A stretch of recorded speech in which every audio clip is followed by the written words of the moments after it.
Hey, ich darf hier auf der Bühne Simon willkommen heißen. Komm mal auf die Bühne. Können wir ihm einen Applaus geben? Schön bist du da. Du hast noch einen Mic. Ich habe dich gerade vorher da kennenlernen dürfen. Und was ich liebe, was ich merke, das ist ein Mann von den ersten paar Minuten im Gespräch, der sagt, ich setze alles auf die Karte Jesus. Und du bist ordinierter Pastor. Du bist in der Ausbildung und im Masterstudium und du hast ein Riesenherz für Apologetik, hast ein Apologetikprojekt gestartet, vielleicht sagst du nachher noch mehr dazu, wo du einfach mit dem Herz, du möchtest Antworten geben für die großen Fragen der Gesellschaft, der Nöte der Welt und die Bibel. Und darum bin ich mega froh, bist du da. Und ich liebe jetzt, dass wir immer wieder so frische Leute hier haben. Und ich glaube, wir werden gesegnet sein. Bevor du startest, könnt ihr mal alle kurz euer Handy vornehmen.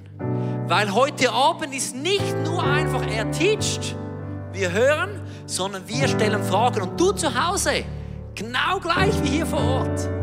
Also, scannt diesen QR-Code. Hast du gerne so richtig, ist fast alle Fragen okay?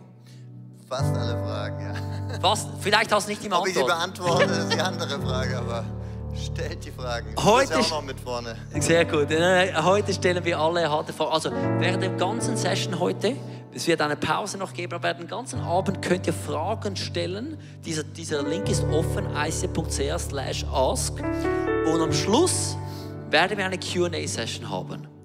Und ich lade euch wirklich ein, einfach da mitzudenken, weil ihr habt vielleicht auch Fragen, die euch begegnet sind und ihr dacht, ja, wie hätte ich darauf reagieren sollen? Heute haben wir die Chance, ihm das zu stellen. Darum, Riesenapplaus. Simon. Danke sehr. Ja, ihr habt euch jetzt vielleicht gewundert, als ihr mich vorne gesehen habt, weil das hier nicht ganz zusammenpasst mit dem Bild, mit dem ich vorgestellt oder beworben wurde. Meine Haare sind ein bisschen länger geworden.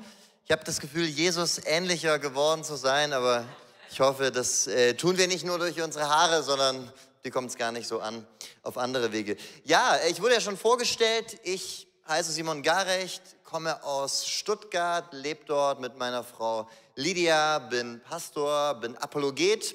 Und während wir alle während Corona im ersten Lockdown zu Hause saßen und nicht wussten, was wir mit unserer Zeit machen sollen, habe ich gesagt, okay, wenn ich jetzt, wann dann das machen, was mir schon seit Jahren irgendwo auf dem Herzen lag, apologetische Inhalte ins Netz stellen. Und so sind wir seit 4 Jahren unterwegs mit einem Instagram-Kanal, YouTube kam irgendwann dazu, wir schreiben Blogartikel, wir sind als Referenten unterwegs und erstellen Inhalte, die zum Ziel haben, Christen zuzurüsten, sprachfähig zu machen für den Diskurs mit Menschen aus unterschiedlichen Weltanschauungen, Zweiflern zu begegnen und aufzuzeigen, welche guten Gründe es gibt, Christ zu sein und Skeptikern zu antworten. Also wir haben Debatten, Dialoge mit Menschen aus unterschiedlichsten Hintergründen schon gehabt und sind gespannt auf das, was da noch kommt. Ja, und darum soll es heute Abend auch gehen, um Sprachfähigkeit. Wie können wir unseren christlichen Glauben, wie können wir das Evangelium, wie können wir unsere Überzeugungen auf überzeugende Weise kommunizieren? Den Glauben kommunizieren, wie man überzeugend über Gott spricht.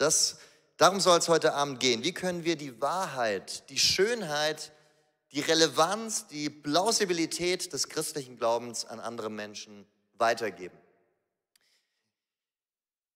So, wenn wir uns diese Frage stellen, wie man überzeugend von Gott spricht oder über Gott spricht, dann ist ja zuallererst mal zu fragen, überzeugend für wen?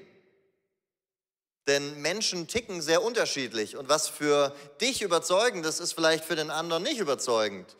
Und andersrum, vice versa. Und das erleben wir ja in allen möglichen Bereichen. Es gibt mit Sicherheit viele Argumente zu allen möglichen Themen. Da muss es jetzt nicht mal nur um Gott und die Bibel gehen, die du für überzeugend empfindest und andere nicht. Oder andere, die bestimmte politische Überzeugungen überzeugend finden, die du nicht teilst. So, wir merken, wenn wir über diese Frage nachdenken, schon gleich am Anfang, dass wir uns damit auseinandersetzen müssen, wen wir eigentlich vor uns haben. Wer ist unser Gesprächspartner, wenn wir unseren Glauben teilen wollen auf eine überzeugende Art und Weise? Ich habe vor ein paar Jahren in einer WG gewohnt und da hatten wir abends eine WG-Party mal und die Kommilitonin eines meiner Mitbewohner kam auch und wir hatten dann über Gott und die Welt gesprochen und kamen über alle möglichen Themen ins Gespräch. Und so eine Aussage von ihr war: Ich glaube nicht an Gott, weil mir das Frauenbild der katholischen Kirche nicht gefällt.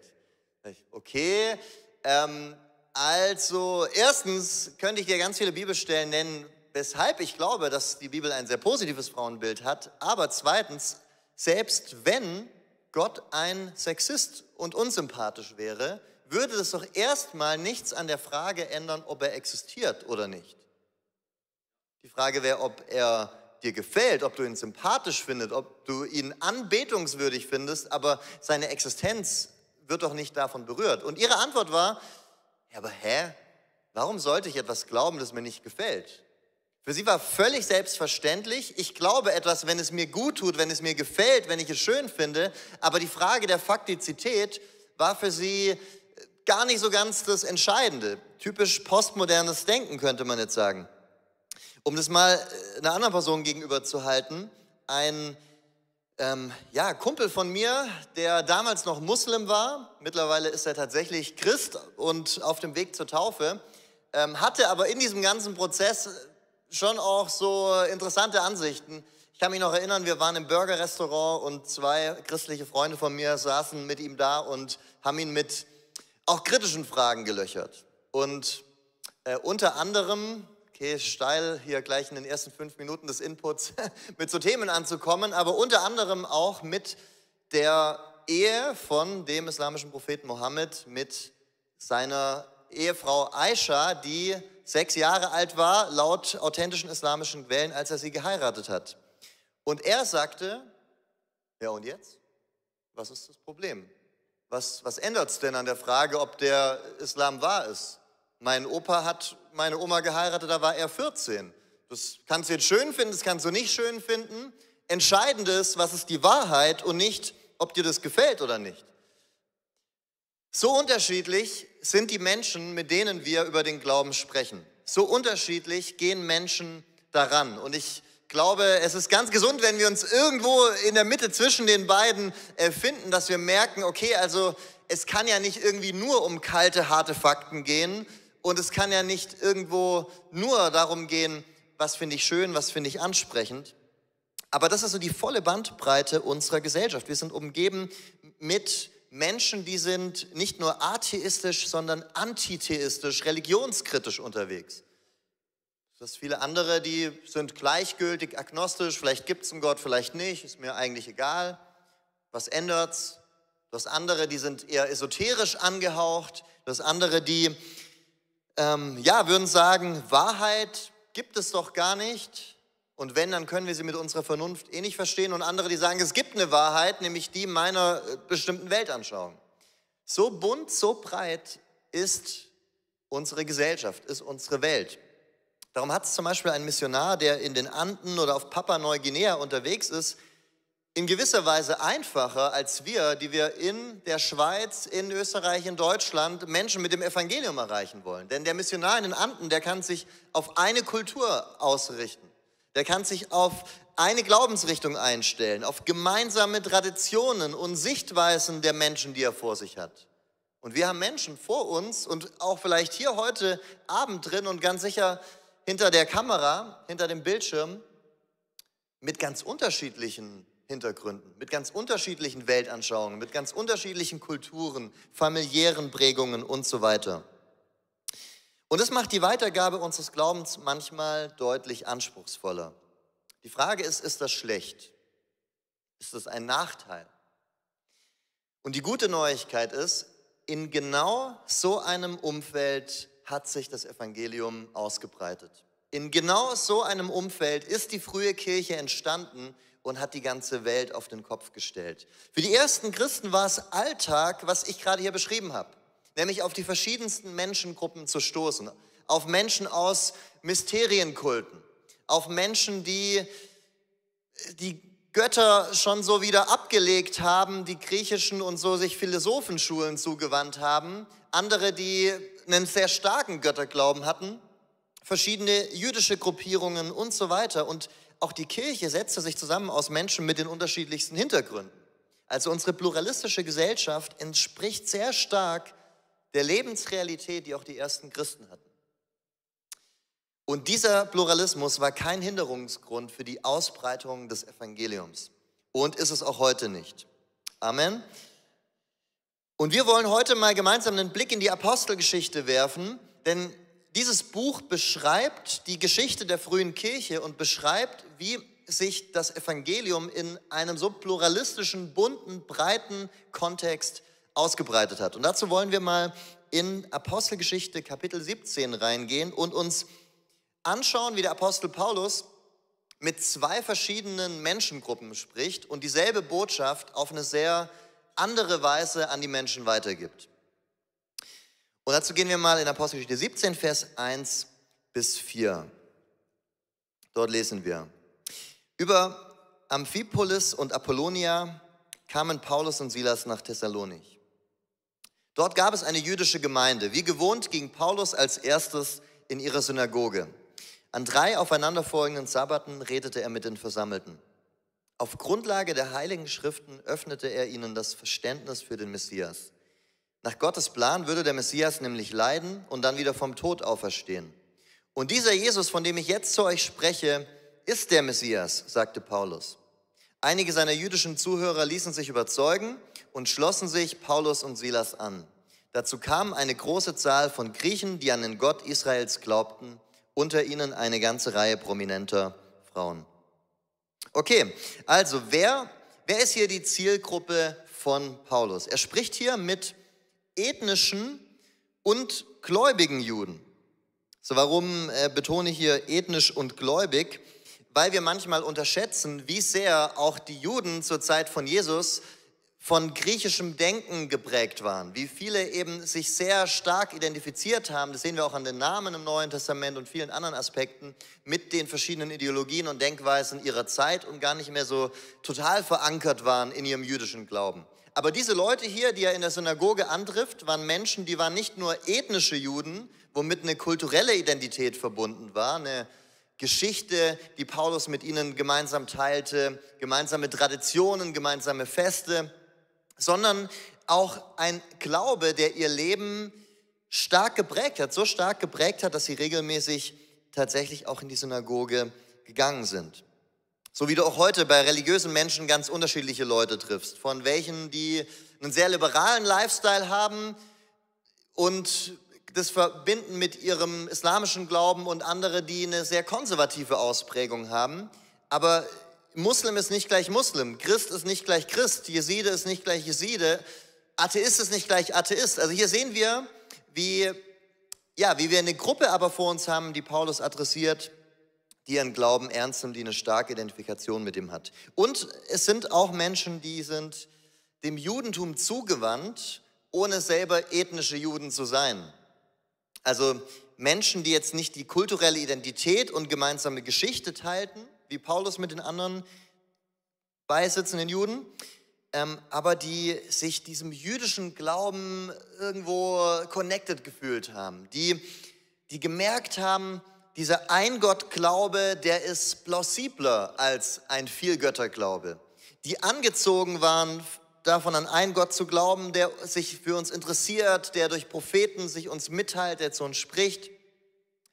Also interessant, hier zwei Gruppen, die in sich selber schon in gewisser Weise divers sind, aber doch gewisse Glaubensinhalte und Überzeugungen, die sie prägten, die sie gemeinsam hatten. Und was waren denn diese Überzeugungen? Das eine ist, dass sie die alttestamentlichen Schriften anerkannten.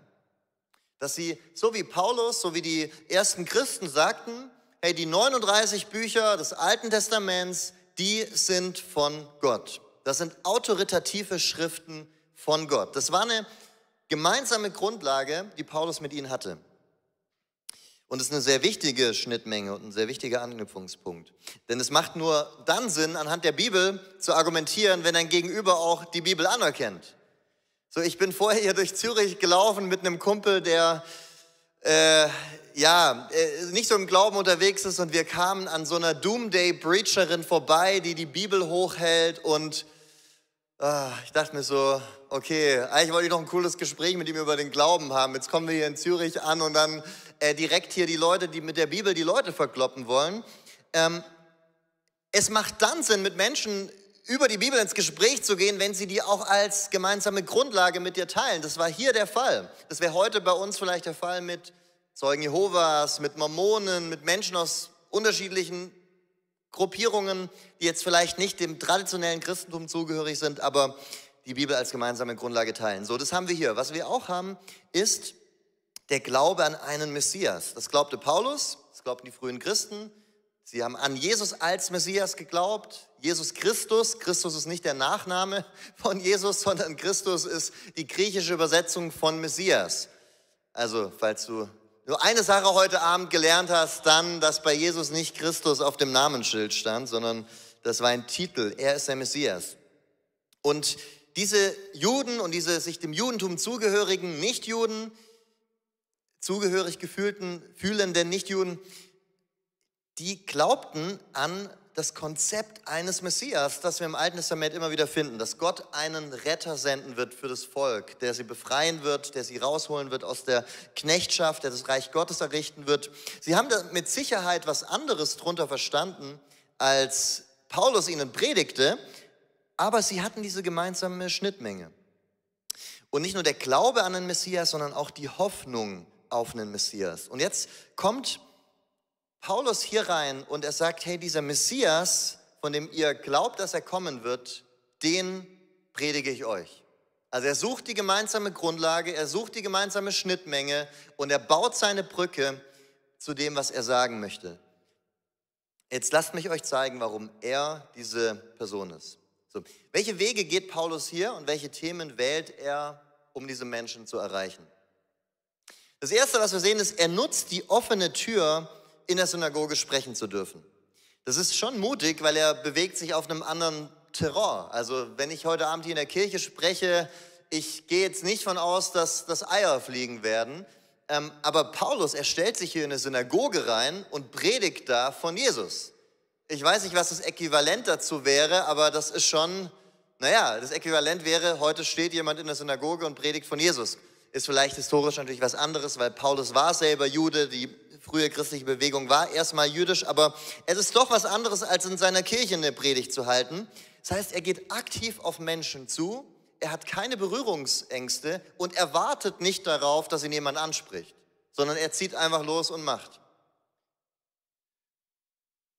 Das ist nämlich auch manchmal so eine gute Rückzugsstrategie. Ja, ich mache einfach so einen Unterschied für Jesus und ich warte dann, dass die ganzen Fragen kommen. Ja, okay, also wenn du so vor Lebensfreude und Heiligem Geist sprudelst, dass da jeden Tag Leute auf dich zukommen und Fragen stellen, genial. Aber wir sehen schon bei den frühen Aposteln, die sind aktiv auf Menschen zugegangen. Was sehen wir noch? Er bezieht sich auf die Schriften. Er war in der Lage, seine Glaubensüberzeugungen von der hebräischen Bibel, vom Alten Testament abzuleiten.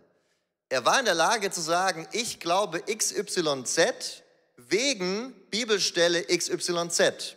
Er konnte sagen, ich glaube an Jesus, an den Messias, weil in Jesaja 53 und weil in Jesaja 42 und weil XYZ hier und dort steht.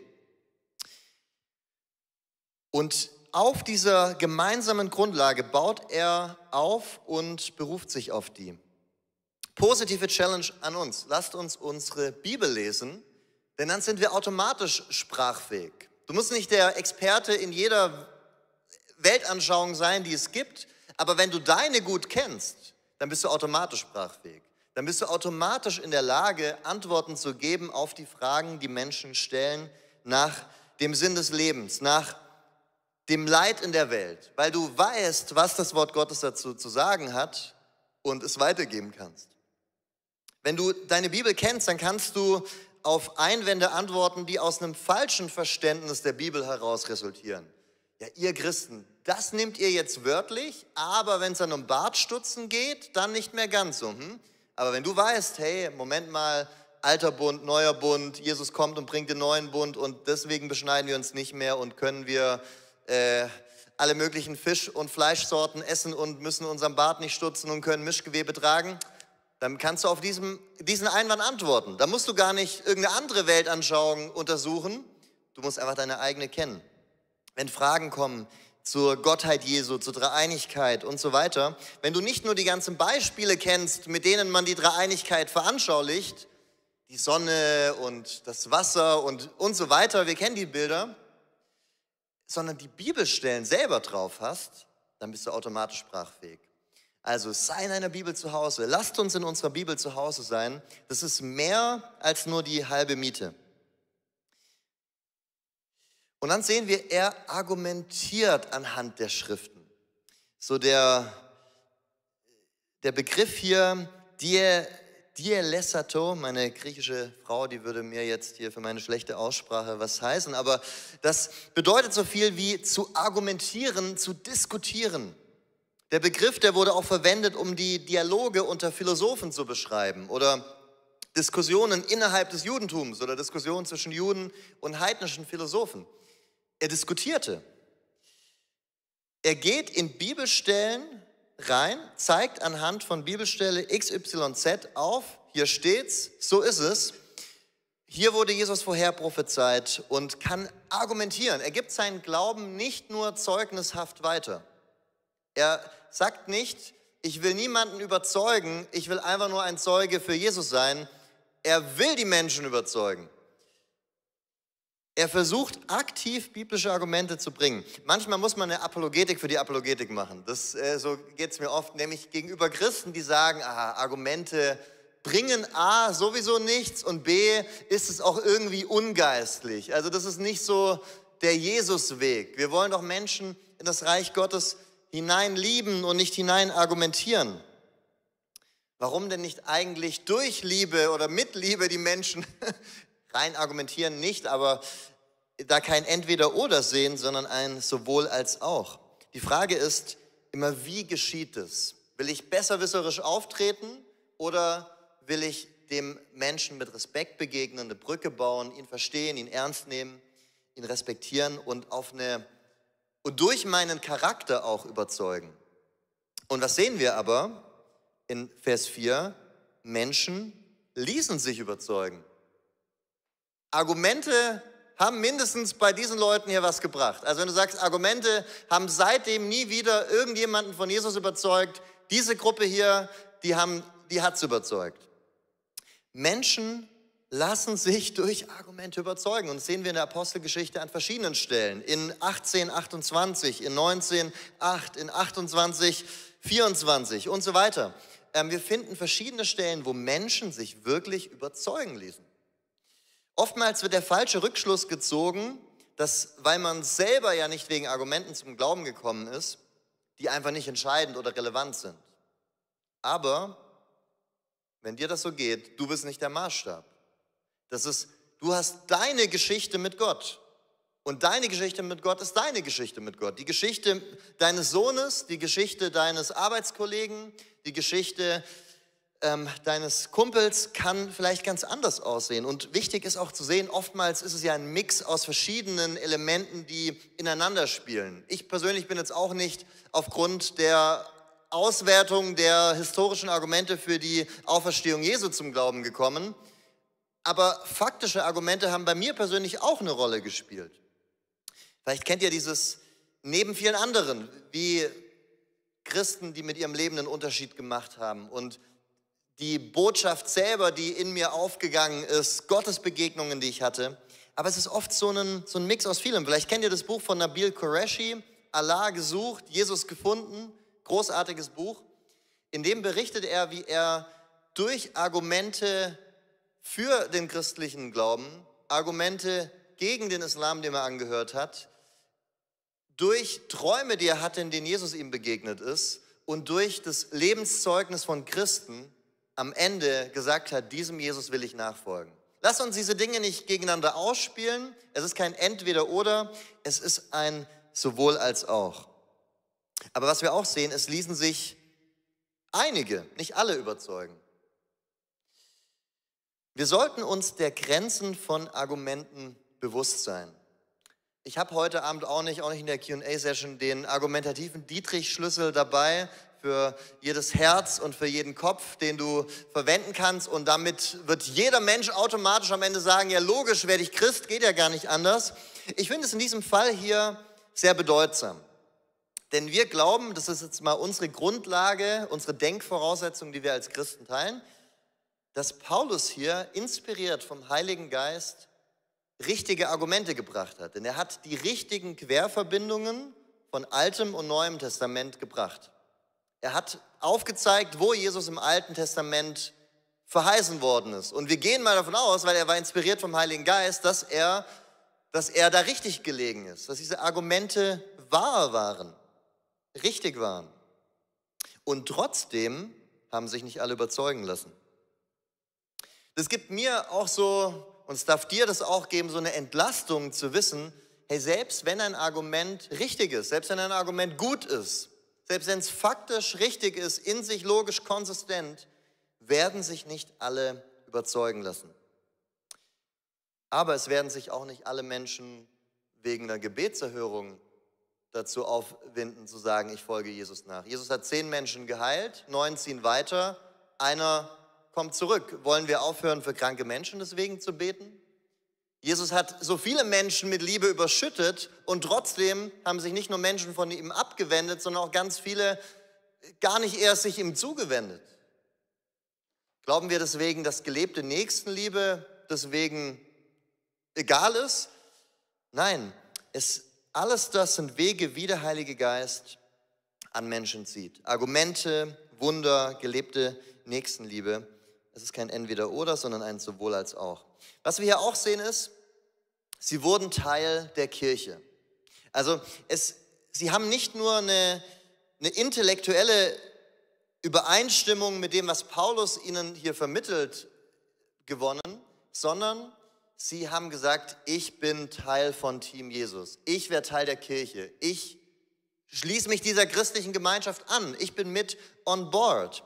Und darum geht es letztendlich. Es geht nicht nur darum, Menschen theoretisch von der Existenz Gottes zu überzeugen. Es bringt gar nichts. Es bringt auch nichts, jemanden an den Punkt zu bringen, zu sagen, die Auferstehung Jesu ist historisch glaubwürdig, das ist passiert, sondern dass Jesus in seinem Herzen, in seinem Leben aufersteht. Ich finde es spannend, ich habe eine Abschlussarbeit damals geschrieben im Theologiestudium über das leere Grab Jesu und bin da auf einen jüdischen Religionsphilosophen gestoßen, Pinchas Lapide, der sagte, ja, die historischen Argumente sprechen dafür, dass der Gott Israels Jesus von Nazareth von den Toten hat auferstehen lassen. Und trotzdem ist er nicht Christ geworden. Es reicht nicht aus, einfach nur zu sagen, das ist wahr, sondern auch am Ende zu sagen, ich lasse mich auf diesen Jesus ein. Und es wird, glaube ich, immer auch sichtbar daran, Teil einer christlichen Gemeinschaft, Teil einer Kirche zu sein und nicht nur online, auch wenn ich mich über jeden freue, der gerade online zuguckt, nicht nur online irgendwo lose zugehörig zu sein, sondern eingebettet zu sein in die Familie Gottes. Ja, aber was wir auch sehen, eine Reaktion ist, hier heißt es, die Juden aber wurden eifersüchtig und nahmen einige böse Männer vom Gassenpöbel zu sich. Gassenpöbel, also die Bibel hat schon noch eine Sprache. Machten einen Volksauflauf und brachten die Stadt in Aufruhr. Und sie traten vor das Haus Jasons und suchten sie unter das Volk zu führen. Also neben den ganzen Bekehrungen gab es auch sehr negative Reaktionen. War es, weil er was falsch gemacht hat? Würden jetzt vielleicht manche sagen, ja, das sieht man ja, hätte er alles richtig gemacht, dann wären diese Reaktionen nicht gekommen, weiß ich nicht. Dann wäre Jesus am Ende eines natürlichen Todes gestorben und nicht ans Kreuz genagelt worden, wenn das die richtige Schlussfolgerung wäre. Nein, wenn wir die Wahrheit weitergeben, wird es Menschen geben, die sich daran stören. Das liegt nicht zwingend an uns, sondern an der Botschaft, die wir weitergeben. Manchmal aber liegt es auch an uns. Deswegen sollten wir das nicht als Ausrede für rüdes Verhalten verwenden, sodass wir sagen, wir können uns ja sonst wie aufführen und wenn dann Leute uns nicht so toll darauf reagieren, uns bestätigt fühlen, ich werde verfolgt für meinen Glauben. Ich kann mich noch erinnern, wie ich so mit 18, 19 als richtig übermotivierter Evangelist an den Bahnhof bei uns in Ulm gegangen bin, zu den Drogenabhängigen mit ihnen über das Evangelium reden wollte. Und ich habe mit einem Mann geredet, der hatte keine Lust drauf. Der sagte, geh weiter. Er hat es mir 3-mal, 4-mal gesagt. Und ich sage, nein, du brauchst das Evangelium, du brauchst Jesus. Irgendwann hat er mir ins Gesicht geschlagen. Und ich bin lachend, freudestrahlend weggegangen, weil ich dachte, ja, ich wurde für Jesus geschlagen. Ich wurde verfolgt für meinen Glauben. So ein paar Jahre später kann ich das mit viel Fremdschämen für mein damaliges Ich sagen und lach darüber. Aber so sollte es nicht laufen. Es geht nicht darum, aus Prinzip irgendwo anzuecken, weil dann haben wir alles richtig gemacht. Wenn wir negativ auffallen, dann sollte es immer sein, wegen der Botschaft, die in sich selber explosiv ist und eine Sprengkraft hat, aber nicht aufgrund unseres Auftretens. Aber spannend ist auch, wie das hier so zusammenkommt. Also wir sehen hier einerseits Menschen bekehren sich, einflussreiche, prominente Frauen der Stadt und gleichzeitig gibt es einen Volksauflauf gegen sie. Also das ist so beides manchmal in unserem Leben. Du bist vielleicht in deiner Nachbarschaft total beliebt, weil du der bist, wo man weiß, wenn ich den anrufe, der wird mir immer helfen bei meinem kaputten Schrank und hast krasse Gespräche über Jesus, aber wirst irgendwo anders wieder auf der Arbeit weggecancelt wegen deiner christlichen Überzeugung. Und es geht manchmal so Hand in Hand. In derselben Stadt passiert beides. Finde ich hochspannend. Und wir wollen weitermachen mit einer anderen Gruppe, wo wir sehen, wie Paulus mit einer anderen Audienz anders spricht und andere Ansätze wählt, um letztlich dieselbe Botschaft weiterzugeben. Apostelgeschichte 17, Verse 16 bis 21. Während Paulus nun in Athen auf die beiden wartete, stellte er fest, dass die Stadt voll von Götzenbildern war. Das empörte und erschütterte ihn im Innersten. So redete er mit den Juden und den griechischen Gottesfürchtigen in der Synagoge und diskutierte jeden Tag auf dem Markt mit denen, die er dort antraf. Dabei wurde er auch von einigen epikureischen und stoischen Philosophen angegriffen. Einige von ihnen sagten, was will dieser komische Vogel eigentlich? Neue evangelistische Übersetzung. Ihr habt ja auch diese Woche einen Input gehabt in der Bible Study über Übersetzungen. Ich mag die Übersetzung. Andere meinten, er scheint ein Verkünder fremder Geister zu sein. Das sagten sie, weil Paulus das Evangelium von Jesus und der Auferstehung verkündigte. Schließlich nahmen sie ihn mit auf den Areopag. Wir wollen erfahren, sagten sie, was das für eine neue Lehre ist, die du da vorträgst. Denn du bringst etwas Fremdes vor unsere Ohren und wir möchten wissen, worum es dabei geht. Die Athener nämlich und alle Fremden in der Stadt hatten für nichts so viel übrig, als Neuigkeiten zu erzählen oder zu hören. Okay, spannend. Also Paulus, er hat hier eine gemischte Audienz. Er hat die sogenannten epikureischen und stoischen Menschen vor sich oder Menschen, die sich der epikureischen und stoischen Philosophenschule zugehörig gefühlt haben. Und die wollen wir uns mal kurz angucken, was die jeweils so dachten. Die Epikureer gehen zurück auf Epikur, das ist der nett lächelnde Mann auf der Büste. Und die philosophische Denke, die dahinter steht, ist zu sagen, es gibt kein Leben nach dem Tod. Mit dem Leben ist alles, mit dem Tod hier auf der Erde ist alles aus, deswegen sollten wir auch keine Angst haben vor irgendwas, was vor uns liegt. Die Götter, ja, die gibt es, aber die interessieren sich nicht wirklich für uns, die machen ihr Ding, die greifen nicht wirklich in unser Weltgeschehen ein. Und das höchste Ziel im Leben ist die Steigerung von Lust und Lebensfreude. Darum geht es. So, die Stoiker waren ganz andere Leute. Die Stoiker waren Pantheisten. Sie glaubten, dass Gott die Seele des Universums letztendlich ist, dass er in allem und jedem irgendwo drin steckt, dass alle Dinge vom Schicksal abhängig sind. Das also anders als bei den Epikureern, die sagten, unser Leben liegt vollständig in unseren Händen, weil die Götter greifen nicht ein, war hier die Denkweise, wir haben unser Leben nicht vollständig in unseren Händen. Während die Epikureer glaubten, Gott ist fern, glaubten sie, Gott ist allgegenwärtig. Und während die Epikureer sagten, das höchste Ziel im Leben ist Steigerung der Lust, glaubten diese Stoiker, das höchste Ziel im Leben ist Unabhängigkeit von den Dingen dieser Welt zu erreichen, Verzicht, Enthaltsamkeit. Also wir sehen hier genau meine These vom Anfang, die ersten Christen hatten verschiedenste Leute vor sich. Und selbst diese beiden Gruppen wieder untereinander verschieden, aber immer noch sehr viel näher beieinander als die jüdischen Zuhörer, von denen wir es gerade hatten. Und wir wollen uns jetzt mal anschauen, wie es dann weitergeht. Paulus, er stellt sich mitten auf den Areopag und begann, ihr Männer von Athen, nach allem, was ich sehe, seid ihr außergewöhnlich religiöse Leute. Denn als ich durch die Straßen ging und eure Heiligtümer betrachtete, stieß ich auf einen Altar mit der Inschrift, dem unbekannten Gott. Diese Gottheit, die ihr ohne zu kennen verehrt, verkündige ich euch. Ein paar Verse weiter zitiert er ihre Dichter, denn durch ihn leben wir, bestehen wir und sind wir, oder wie es einige eurer Dichter ausgedrückt haben, denn auch wir sind von seiner Art. Ja, es gibt ein paar Dinge hier bei seinem Auftreten, die wir von Paulus lernen können.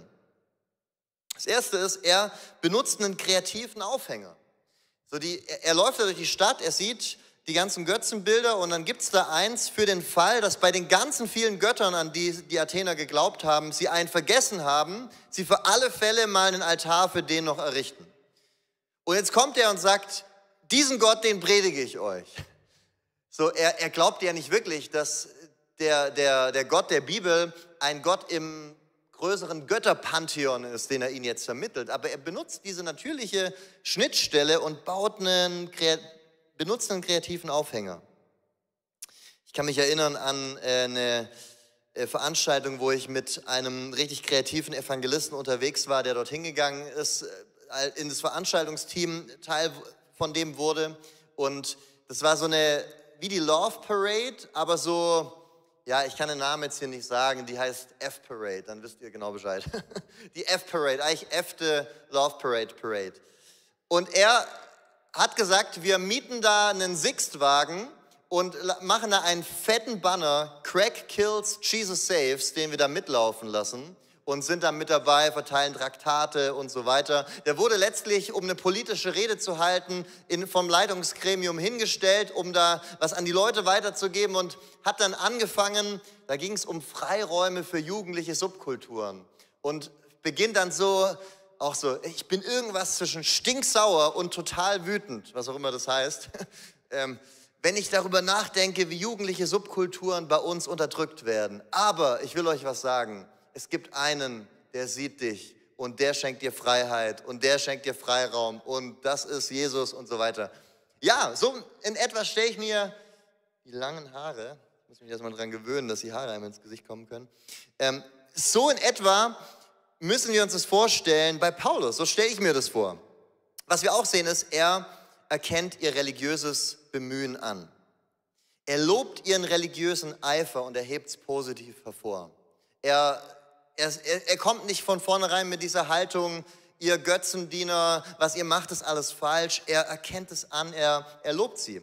Er baut Brücken zu ihnen auf. Er begegnet ihnen nicht mit einer Ich gegen euch Mentalität, sondern er versucht, ihre Herzen zu gewinnen. Denn darum geht es am Ende. Nicht nur Köpfe zu gewinnen, sondern Herzen zu gewinnen, Menschen zu gewinnen. Er verspürt deswegen auch keinen Drang, sich direkt von ihren falschen Glaubensüberzeugungen abzugrenzen. Und er glaubte, dass sie falsch waren. Also wir haben es ja gelesen, war empört, er war entrüstet, als er durch die Stadt lief. Aber er sagt, hey, ich bin jetzt vor diesem Menschen und ich lass meine Gedanken mal stecken. Ich muss nicht gleich mein Saft zu allem hier loslassen. Auch da dürfen wir viel von lernen. Und er nimmt Bezug auf wahre Erkenntnisse ihrer Dichter. Das finde ich spannend. Er zitiert die. Das zeigt erstmal, er ist in der Lage, sie zu zitieren. Er ist in der Lage, mit den Menschen um sich herum zu reden, weil er nicht nur in seiner christlichen Bubble ist, sondern auch weiß, was die lesen, worüber die nachdenken und kann anhand von den Dichtern und Denkern der Zeit Brücken zu ihnen bauen. Aber was wir auch sehen, ist, dass es Elemente ihrer Weltanschauung und Denkweise gibt, denen er zustimmt. Wo er sagt, hey, da gibt es eine gemeinsame Schnittmenge, die wir haben und die bejahe ich. So können wir auch im Gespräch mit Menschen das Richtige in ihrer Weltanschauung anerkennen und bejahen und dann aber letztlich die Brücke wieder zu Jesus bauen. Wir müssen uns nicht immer von allem abgrenzen, was nicht zu 100% unserem Glauben entspricht, sondern wir können sagen, hey, ich sehe deinen religiösen Eifer, es ist total genial. Und ich sehe dein Bemühen dafür, Gott zu gefallen, es ist total genial. Und doch aber glaube ich an einen Gott, für den du dich nicht erst abstrampeln musst, sondern der dir aus Gnade heraus sich selber dir schenkt. So, ja, ich sehe dein Anliegen, für soziale Gerechtigkeit zu kämpfen und einen Unterschied in dieser Gesellschaft und in dieser Welt zu machen. Aber was ich dir darüber hinaus sagen will, ist, die ultimative Gerechtigkeit gibt es auf dem neuen Himmel und der neuen Erde.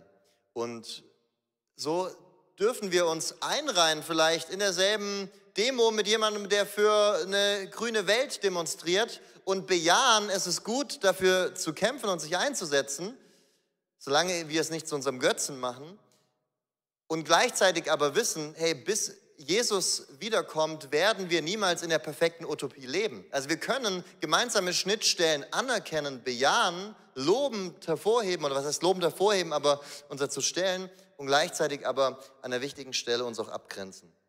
Und das macht Paulus. Er geht weiter und sagt, meine Botschaft handelt von dem Gott, der die Welt geschaffen hat und alles, was dazu gehört. Als Herr von Himmel und Erde wohnt er natürlich nicht in Tempeln, die Menschen gebaut haben. Er braucht ja auch keine Bedienung von Menschen, so als ob er noch etwas nötig hätte. Denn er ist es ja, der uns das Leben und die Luft zum Atmen und überhaupt alles gibt. Was macht er hier? Das, was wir morgen uns im nächsten Teil auch nochmal genauer anschauen werden. Er argumentiert anhand der Selbstoffenbarung Gottes in der Schöpfung und macht ein Argument für den Gott der Bibel. Und es ist jetzt in diesem Fall die gemeinsame Basis mit den Hörern. Bei den jüdischen Zuhörern war die gemeinsame Basis die Bibel, auf der er anknüpft. Hier ist die gemeinsame Basis die Schöpfung. Er setzt einen Schritt früher an, aber er versucht auch hier wieder zu gucken, was ist die gemeinsame Basis, von der her ich auf den Gott der Bibel hinweisen kann. Es wäre völlig sinnlos gewesen, wenn er im Gespräch mit den Juden Argumente für die Existenz Gottes bringt. Sagen, die wissen wir alles schon, glauben wir alles schon, mach weiter. Oder wenn er mit den Griechen hier in Athen über den Messias spricht. Hä, was? Was ist ein Messias? In dieser ganzen Rede in Apostelgeschichte 17 am Areopag kommt nicht einmal die Rede vom Messias vor. So, nicht, weil er das nicht geglaubt hätte, natürlich hat er das, aber weil es für diese Zielgruppe, mit der er gesprochen hat, nicht die gemeinsame Basis war, auf der er im Gespräch erstmal anknüpfen konnte. Und seine Frage war, welche Brücke kann ich zu der jeweiligen Menschengruppe vor mir aufbauen? So, er leitet von Gottes Sichtbarkeit in der Schöpfung Rückschlüsse auf Gottes Beziehung zu den Menschen ab. Er macht Ableitungen, die für alle nachzuvollziehen sind. Die müssen nicht erst andere Denkprozesse gehen, um an diesem Punkt zustimmen zu können. Von der Warte aus, wo sie stehen, können sie das nachvollziehen.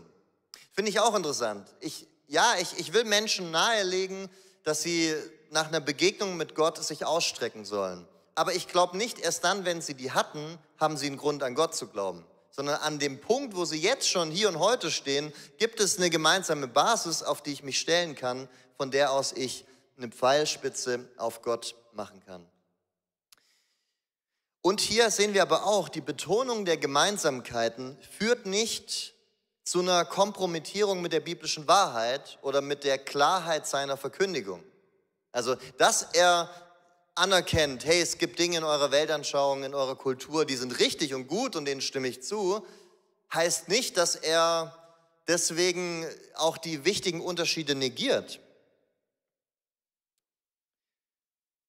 Er bringt keine Friss- oder Stirb-Botschaft, sondern will seine Hörer gewinnen, aber den Skandalon, das Skandalöse dieser Botschaft, das löst er nicht auf.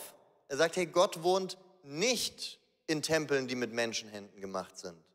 Du musst dir vorstellen, das sind Leute, die so viel Kraft und Energie und Zeit in ihren Glauben rein investiert haben, die so aufgezogen worden sind von ihren Eltern, die ihre Kinder mit dieser Weltanschauung, mit dieser Denkweise großgezogen haben. Und er kommt und er sagt, das ist falsch. Das ist natürlich erstmal was, wo sich nicht im Herzen nur so leicht und so schön anfühlt. Aber trotzdem ist es eine wichtige Wahrheit, die sie hören müssen, um letztlich dann Jesus zu erkennen. Und da läuft alles drauf hinaus. Die Pfeilspitze ist Jesus in Apostelgeschichte 17, 30 und 31. Dort sagt er zu ihnen, nachdem nun Gott die Zeiten der Unwissenheit übersehen hat, gebietet er jetzt den Menschen, dass sie alle überall Buße tun sollen, weil er einen Tag festgesetzt hat, an dem er den Erdkreis richten wird in Gerechtigkeit, durch einen Mann, den er dazu bestimmt hat. Und er hat allen dadurch den Beweis gegeben, dass er ihn auferweckt hat aus den Toten. Also wir sehen auch hier wieder, seine Predigt läuft auf die Auferstehung Jesu hinaus. Wie bei den jüdischen Zuhörern auch. Die Auferstehung, das zentrale Ereignis schlechthin. Bei den jüdischen Zuhörern hat er eher den Punkt betont, Jesus wurde im Alten Testament schon vorausprophezeit und auch seine Auferstehung, und hier steht's, den Punkt kann er nicht machen bei ihnen, weil sie gar nicht die Bibel als gemeinsame Basis haben. Die Seite, von der er hierher kommt, ist zu sagen, die Botschaft des Evangeliums ist beglaubigt durch die Auferstehung Jesu von den Toten. Es ist sozusagen der göttliche Glaubwürdigkeitsstempel auf dieser Botschaft. Das Ganze ist wahr, weil ein Beweis erbracht worden ist, die Auferstehung Jesu von den Toten. So, jeder kann sich hinstellen und alles Mögliche über sich selbst behaupten.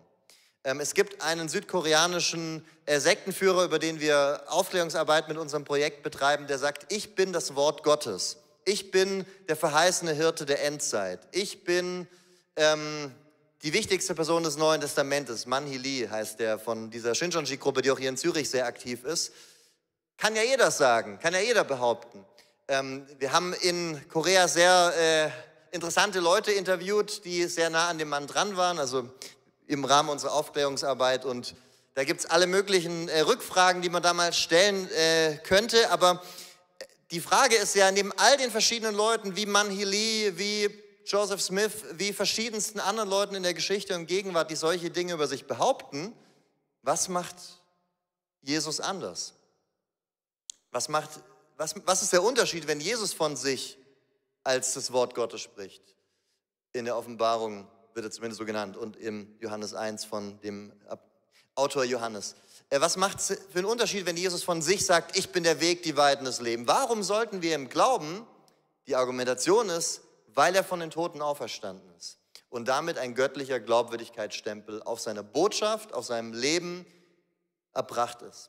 Und jetzt siehst du vielleicht die Wichtigkeit, die Relevanz davon, die historische Glaubwürdigkeit der Auferstehung Jesu zu beleuchten. Okay, ganz schnell noch, er gibt ihnen aber nicht das vollständige Bild weiter, sondern erstmal nur den Punkt, den er betonen möchte. Er sagt nicht im selben Zug, Jesus ist übrigens ganz Gott und ganz Mensch und Gott ist dreieinig und erklärt ihnen gleich mal alles, was es so zu sagen gibt, sondern für ihn ist wichtig, erstmal nur den Punkt zu machen, den er machen möchte. Und so, denke ich, dürfen wir auch daran gehen. Ja, das war jetzt mal der erste Block, wo wir uns 2 Fallbeispiele länger mal angesehen haben. Und ich glaube, alleine schon durch das Betrachten dieser Prinzipien können wir ganz vieles ableiten, was praktischer Art ist. Aber nach der Pause wollen wir uns einige sehr praktische, konkrete Prinzipien für uns auch mitnehmen, was es für unsere Gespräche mit Menschen aus anderen Weltanschauungen bedeuten darf. Sehr, sehr gut. Danke, hey. So stark. Freue mich riesig. Also, wir machen es so. Jetzt kommt das Licht wieder voll. Wir machen Pause online auch. 15 Minuten könnt ihr Kaffee, Tee, Wasser, irgendwas, Kinder ins Bett bringen, whatever. Wir sind zurück hier, 15 Minuten, hier auch Pause. Nicht vergessen, icf.ch/ask eure Fragen zu stellen. Geht jetzt nicht auf die Pause auf Simon zu nur, sondern stellt sie auf in Slido, okay? Ihr dürft natürlich schon auf ihn zugehen, hier vor Ort. Wir haben vor Ort auch einen College-Stand. Wenn ihr Fragen habt, wir starten nächste Woche ein neues College-Semester vor Ort oder online im Selbststudium, Bible Track in einem Jahr durch das Jahr. Einfach, wenn ihr sagt, ich möchte mehr vom Wort Gottes, also nutzt diese Möglichkeit. Alle Infos auch zu den anderen College-Angeboten beim College-Stand oder online dürft ihr auf die Webseite gehen, icf.church/college. Und wir sehen uns in 15 Minuten. Toiletten sind hier hinten hoch und Bar ist offen. Ihr dürft dort auch Getränke kaufen oder Apero genießen. Okay, wir sehen uns 15 Minuten. Hey, wir starten, bevor wir in das zweite Teaching gehen. Heute Abend ist ja kostenlos für alle, auch online. Und wir haben gesagt, wir wollen wirklich eine Kollekte einziehen. Einfach die wir sagen, ich möchte das unterstützen, dass wir auch weiterhin so Bible Weeks zur Verfügung stellen dürfen. Das ist das erste Mal, dass wir das machen. Und ich glaube nicht das letzte Mal. Und ihr dürft euer Smartphone hervornehmen. Ich habe da auch meins. Ihr dürft den QR-Code scannen und einfach so geben. Und Miki, die, welche nur Cash reingeben wollen, geben wir auch die Hüte, da die Körbe durch die Reihe. Aber ich danke euch einfach für eure Unterstützung. Auch gerade wenn du online zuschaust, deine Unterstützung, jeder Franken, jeder Euro macht einen Unterschied. Und ich danke dir so vielmal. Du kannst einfach mit deiner Kamera den QR-Code scannen, die Zahlungsmittel auswählen und das auswählen, was da auf deinem Herzen ist.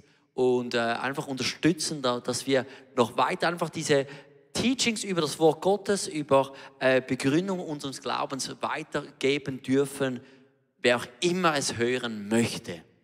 Und darum machen wir diese Bible Week. Und ich danke dir für deine Großzügigkeit. Ich danke euch für eure Großzügigkeit, für eure Unterstützung. Das macht einen riesen Unterschied. Einige Leute sagten noch, darf ich den QR-Code wegen dem Ask noch mal haben? Können wir den noch mal zeigen, ganz kurz? Da haben wir ihn. Also, ihr dürft auch im Browser, wenn das nicht geht, www.icf.ch/ask reinschreiben und dort habt ihr die Fragen. Ihr dürft auch Fragen hochvoten oder runter. Nein, das geht nicht. Einfach hochvoten.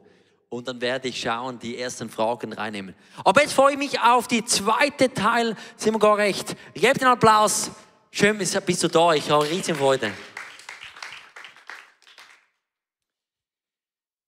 Yes, wir haben jetzt schon im ersten Teil uns gemeinsam eine biblische Grundlage erarbeitet und so diese Perspektive uns angesehen, wie man mit unterschiedlichen Menschengruppen auch schon zur Zeit des Neuen Testaments andere Zugänge gewählt hat, um sie mit der besten Botschaft zu erreichen. Also dieselbe Botschaft, aber wir haben es gesehen in unterschiedlicher Verpackung, angepasst an die Denkweise der Leute vor sich, an die Weltanschauung der Leute vor sich. Und das ist eine positive Challenge für jeden von uns. So, ich will ein paar praktische Perspektiven da mal mit reinbringen, wie wir das machen können, festzustellen, wo steht der andere denn eigentlich, den ich gerade vor mir habe, und wie kann ich Brücken bauen in sein Denken, in sein Herz hinein. So, und da habe ich für uns mal verschiedene Fragen mitgebracht. Eine Frage, die wir uns da immer stellen müssen, ist, welches Vorwissen können wir bei unserem Gesprächspartner voraussetzen? Ist er mit der Bibel vertraut und dem christlichen Glauben? Wenn ja, aus welcher Perspektive schaut er darauf? Ist er ein passiver, vielleicht gibt es da was, vielleicht nicht? Ist er ein ausgesprochen religionskritischer im Sinne von Religion schadet den Menschen, schadet Gesellschaft? Ganz anderer Zugang wieder als jetzt jemand, der vielleicht sagt, ja, ich glaube nicht an Gott, aber wenn jemand anderes das macht, dann ist das okay für mich. Ist er jemand, der vielleicht selber mal Christ war, einen christlichen Background hat und den bewusst abgelegt hat? Unterschiedliche Perspektiven geben unterschiedliches Vorwissen auch über den christlichen Glauben weiter.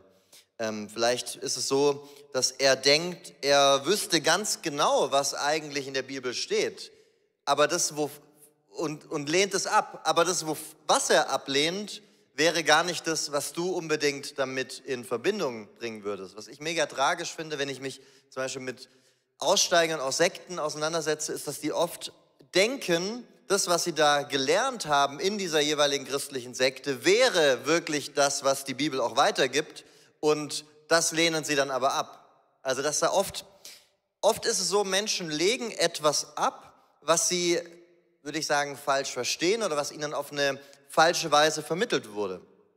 Aber das macht einen Unterschied über das Vorwissen. Wie viele und welche Berührungspunkte hatte dein Gesprächspartner mit Argumenten für die christliche Weltanschauung? Kennt er sich bereits mit manchen der Argumenten für den christlichen Glauben aus? Ist er jemand, der auf YouTube unterwegs ist und regelmäßig die ganzen Philosophen-Podcasts sich reinzieht und voll im Diskurs drin ist? Oder hat er noch nie eigentlich drüber nachgedacht, dass es vielleicht mehr Gründe geben könnte, Christ zu sein, an Gott zu glauben, als die elterliche oder soziale Prägung, wie er oder sie vielleicht fälschlicherweise denkt? Wenn er oder sie eine Religion hat, kennt er sich in den Lehren und Schriften aus. Es macht gar keinen Sinn, mit jemandem über religiöse Schriften ins Gespräch zu kommen, weil er vielleicht nominell dieser Religion angehört, wenn er sich in den Schriften gar nicht auskennt. So, es ist auch nicht unsere Aufgabe, jetzt jemandem in seiner Religion erstmal eine Art Alpha-Kurs zu vermitteln, damit wir dann auf der Grundlage ins Gespräch kommen können, sondern den Menschen da abholen, wo er steht. Also deswegen ist immer wichtig, von der Fragestellung herzukommen, welches Vorwissen hat denn unser Gesprächspartner? Wenn er sich einer bestimmten Weltanschauung, Ideologie zugehörig fühlt, wie gut kennt er sich mit den Grundsätzen aus? Ist er tief drin oder nicht wirklich? Welche Sehnsüchte, welche Erwartungen, welche Träume, welche Hoffnungen hat unser Gegenüber? Ich glaube, auch eine wichtige Frage ist, wie sehr sich Glaubensüberzeugungen auch mit kultureller Identität vermischen. Das ist auch manchmal der Fall, dass jemand aus einer bestimmten Region kommt, wo eine bestimmte Religion vorherrschend ist und es da einfach Teil der Kultur ist oder Identität, Teil dieser Religion zu sein.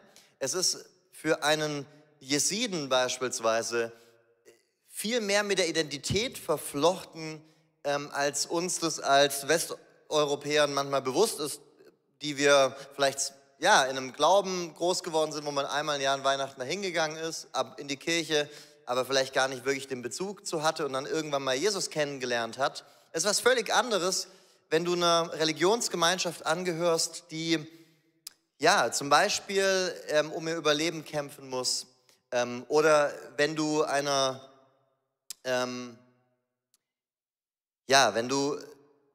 wenn du einfach innerlich sehr, sehr stark emotional verwoben bist mit einer bestimmten Weltanschauung, weil du von klein auf in der enorm mit der geprägt wurdest und von der beeinflusst wurdest. Macht einen riesigen Unterschied.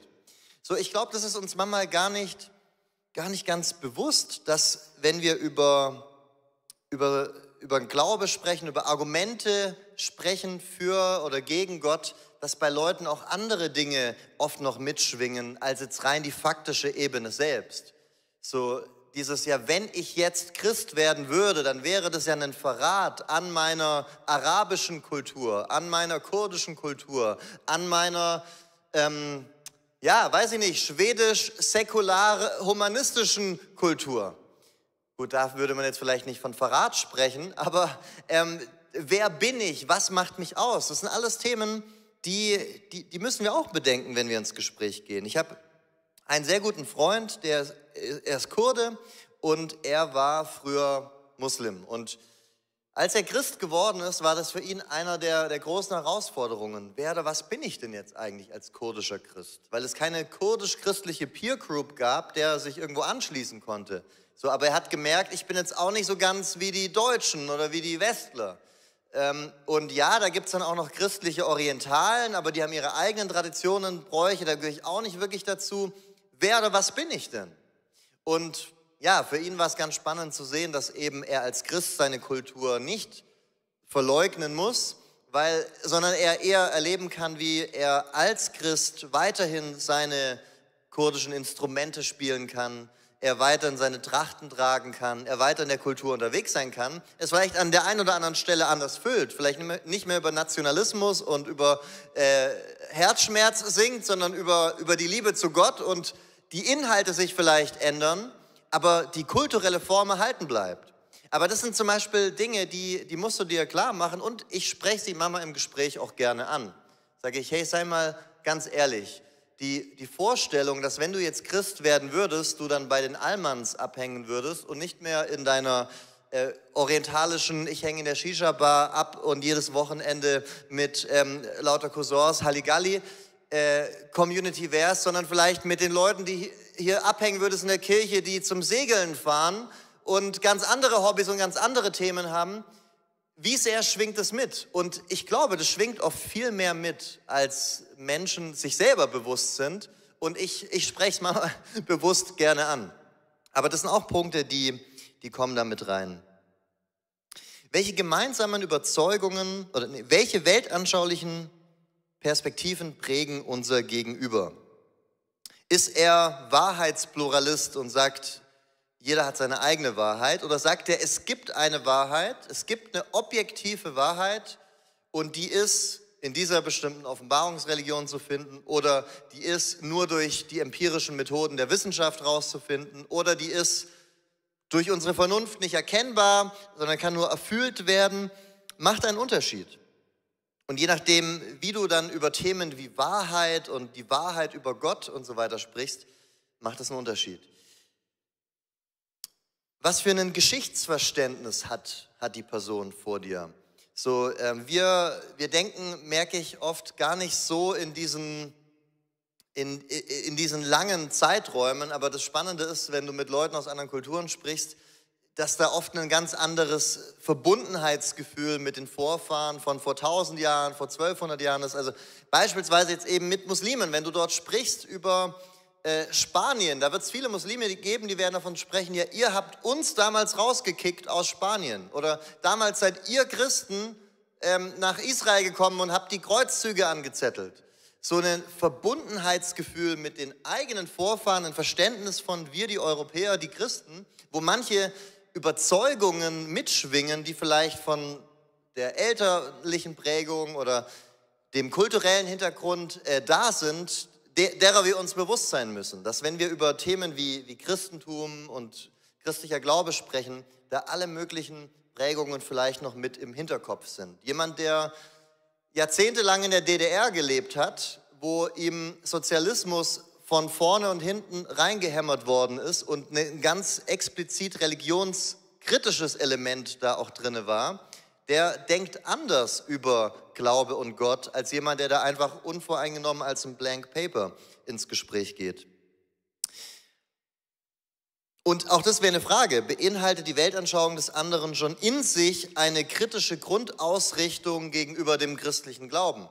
So, es gibt manche weltanschaulichen Ansätze, die sind explizit in Opposition zu Religion und auch zum christlichen Glauben entstanden. Ganz andere Sache, als wenn du jetzt mit jemandem redest, der aus einem Teil der Welt kommt, wo der christliche Glaube als was sehr Fortschrittliches, als was sehr Gutes empfunden worden ist. Wo man gesehen hat, okay, wow, die Christen sind diejenigen, die Waisenhäuser bauen, die Krankenhäuser bauen, die Brunnen bauen. Was für eine Sichtweise hat er auf den christlichen Glauben? Was für ein Geschichtsverständnis hat er? Was für ein Menschenbild hat er oder sie? Kommt er aus einem aus einem Natur- oder aus einem sozialwissenschaftlichen Hintergrund? Ich finde es ganz interessant bei uns in der Kirche in Stuttgart, da kommen Leute aus verschiedenen Unis dann so zusammen, weil wir da auf der einen Seite viele pädagogische Hochschulen haben und dann hast du da Leute, die soziale Arbeit studieren oder Lehramt, wo ganz andere Fragen, ganz andere Themen aufkommen als bei den ganzen Leuten, die Ingenieure sind oder werden. Und mit manchen redest du über Themen, die mit Dingen zu tun haben, über die die anderen gar nicht nachdenken und andersrum. Und das sind einfach Fragen, die müssen wir uns stellen. Was sind die weltanschaulichen Überzeugungen, die der andere hat, die ihn prägen und wie können wir mit ihnen umgehen? Oder was ist da die jeweilige Brücke, die wir zu bauen haben? Und welche gemeinsamen Überzeugungen haben wir, an denen wir anknüpfen können? Ich habe hier jetzt mal ein paar mögliche Schnittstellen, an denen wir anknüpfen können. Glaubt er auch an die Existenz eines Gottes?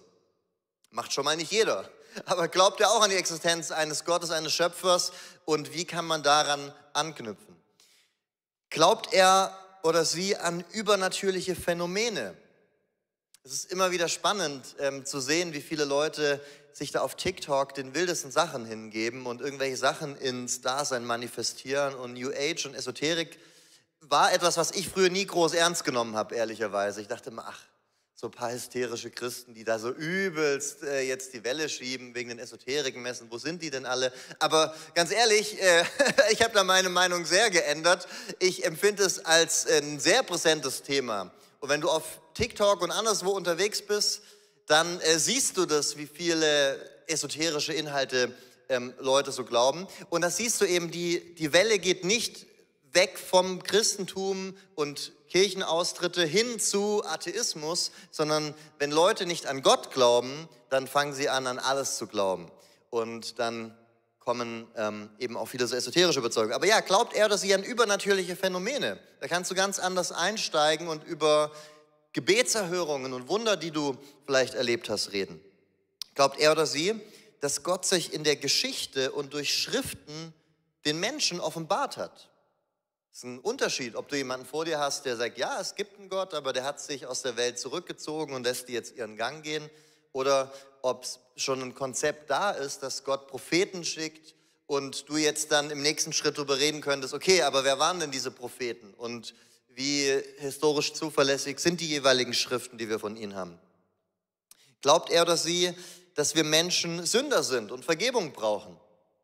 Oder hat er eher andere Ansätze, andere Perspektiven, die ja im Grunde dann auch das Evangelium ein Stück weit entkoppeln? Wenn du jetzt sagst, wir alle sind immer nur das Ergebnis unserer Erfahrungen und unserer Kindheitserlebnisse und so weiter und gar nicht wirklich verantwortlich für manche Entscheidungen, die wir auch treffen, dann hast du eine andere Perspektive auf die Botschaft eines Gottes, der uns unsere Schuld vergibt, als wenn du davon ausgehst, dass wir auch in einem gewissen Maße sehr wohl eigenverantwortlich handeln und vor Gott stehen. Aber ja, gibt es da eine gemeinsame Schnittmenge?